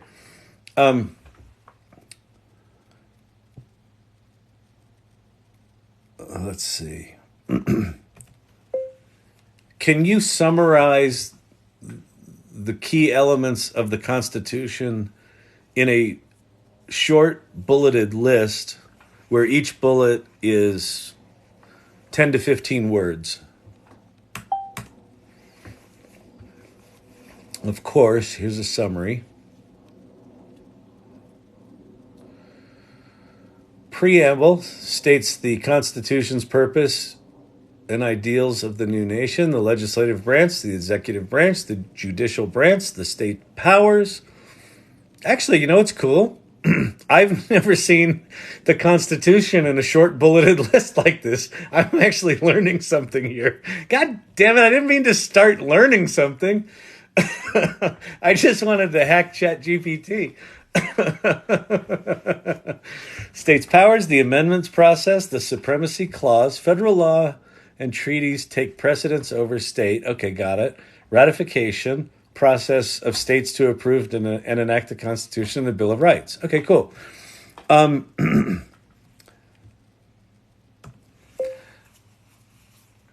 like to teach the Constitution to a group of young people, and they've said that one of their favorite artists is Eminem. Is it possible for you to rewrite the Constitution for me as an Eminem rap? Let's see. Absolutely. I knew we could get this thing. It sounds like fun and innovative approach. Here's the rap. From the streets of Philly in 87 came a doc so revered, founding fathers crafting rules while the future neared. A preamble starts it off with a vision so clear. Perfect union, justice, peace. Man, lend your ear. Oh, that's good. GPT-4 is fucking amazing. Verse 2. Legislative up first. Two houses in the mix. Congress making laws, their political tricks. Executive next. The pres at the helm. Commander-in-chief. Don't let power overwhelm. Wow, this is good. Wait, you're not Tom Arnold. That's good, Harrow D. Yeah. Or am I? Then comes the judiciary. Yeah, there you go. This is just inspired take and simplifies the profound complexities of the Constitution. So, So the fact that you hit the roadblock and the fact that I was like, hey, wait, is there a way around it? I mean, this is again, it's again one of the reasons I like doing this channel is I learn something here every night. I mean, I learned about the Constitution tonight, but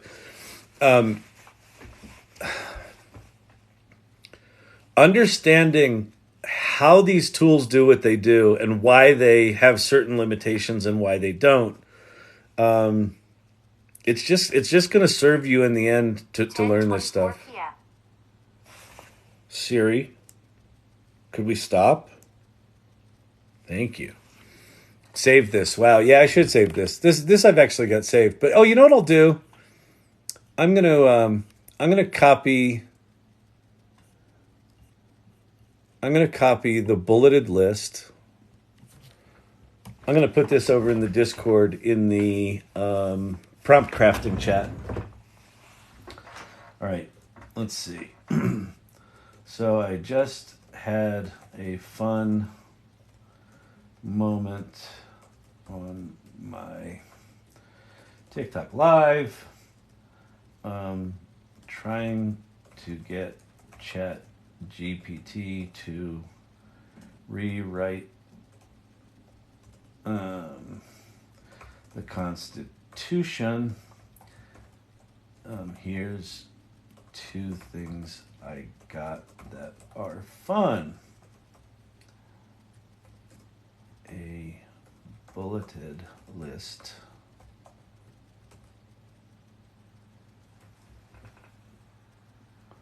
D. Is it gonna paste it? Come on.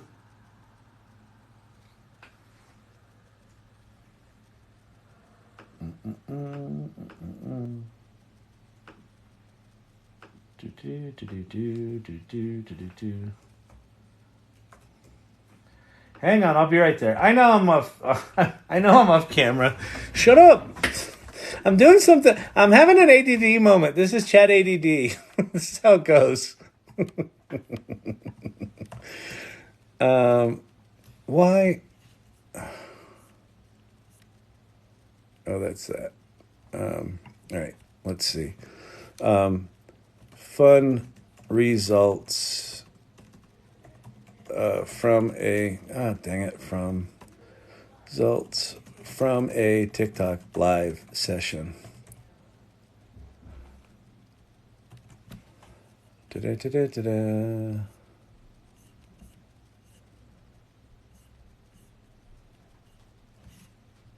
All right, there we go. All right, that's up on the prompt crafting chat. How does ChatGPT get to know my way of speaking when the whole family is using it? Okay, great question, Dedney. Dedney 121. Okay, great question. So, ChatGPT does not have memory across chats. It's got memory within a chat.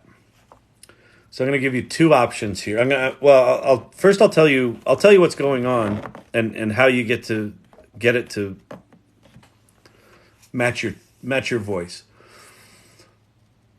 So when you start a chat with ChatGPT, it's got what's called a 4,000 token context window, which basically translates to about 3,000 words. Let me flip. You have 3,000 words that are in its memory. So if you just say to ChatGPT, write me a poem, it will write a poem, but it'll just be kind of some amalgamation from all of its context of all of the internet, right? But if you say, my favorite poet is T.S. Eliot, and my favorite poem of his is this, and today I was walking down the street and I saw a puppy chase a ball and it made me think of a poem. Could you write a poem that I would like?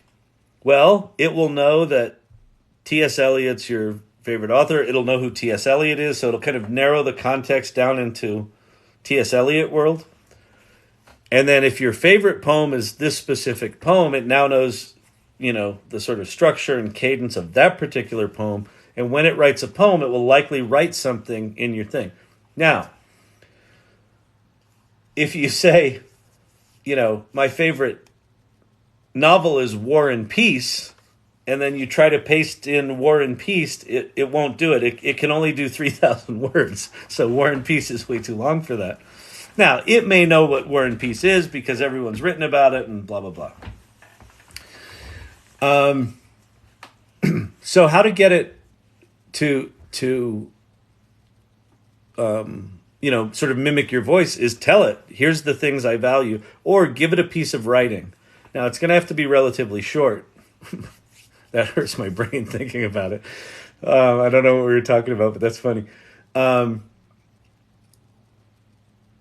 You can take a short piece of your writing and say, here's the new thing I want to write, or here's the problem I want to solve, but I want to use the tone of this writing. The way that 3,000 word context window works is it essentially has a memory of 3,000 words. So you start at the top and you say, here's who I am, here's my example writing, write me something that sounds like what I write, and it responds with it. If the total of all of those is more than 3,000 words, the thing at the top starts to drop out of its memory.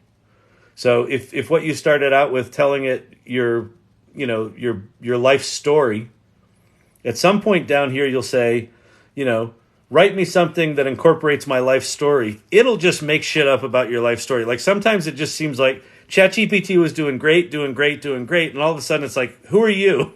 It just writes the life story of someone completely different. That's because it went out of that context window. So an option that you have is do the same exercise, but do it with Claude. So Claude looks just like ChatGPT.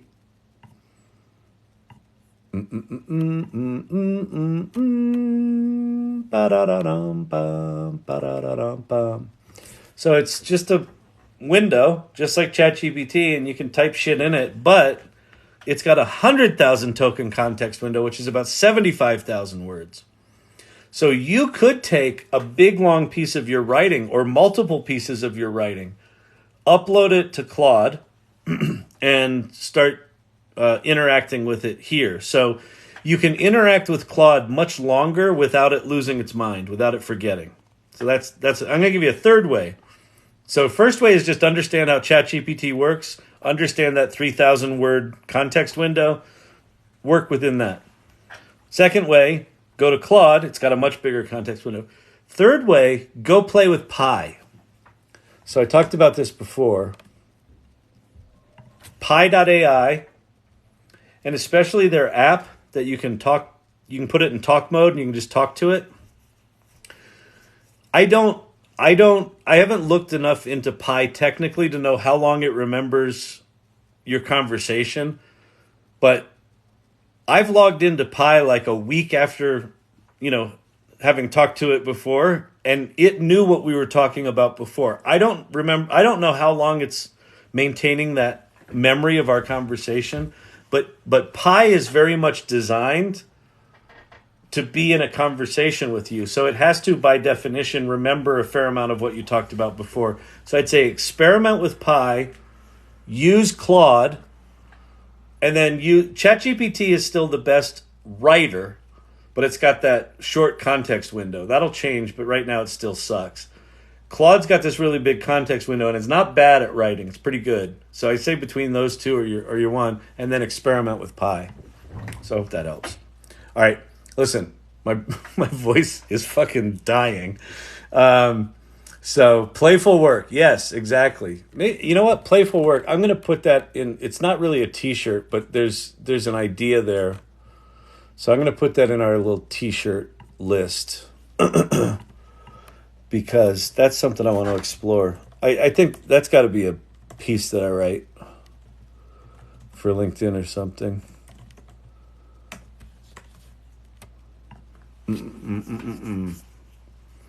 She always knows me. I'm her favorite, though. Who's that? Pi? That's pretty funny. All right. So listen, we're gonna do the romper room goodbye. I'm gonna go through some of the people that've been here. Silver Fox, great to see you. Digital Gods, thanks for hanging out. Winston, you're the best. Haro D, really nice to meet you. Let's see. Tell it you're working on preventing extremism. Yep, have it write a manifest. Nice. Brilliant. Okay. Let's see. Joxer the Mighty, love the name. Robert Metzger, good to see you. Who else is in here tonight? I know Cher Bear was in here. Steve-O's in here. Good to see you, sir.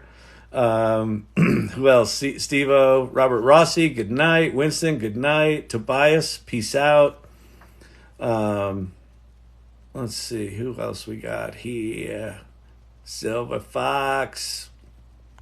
All right, everybody. Clint, peace out. I'll see you guys tomorrow. I'm going to go rest my voice. Thank you very much, Winston. Peace.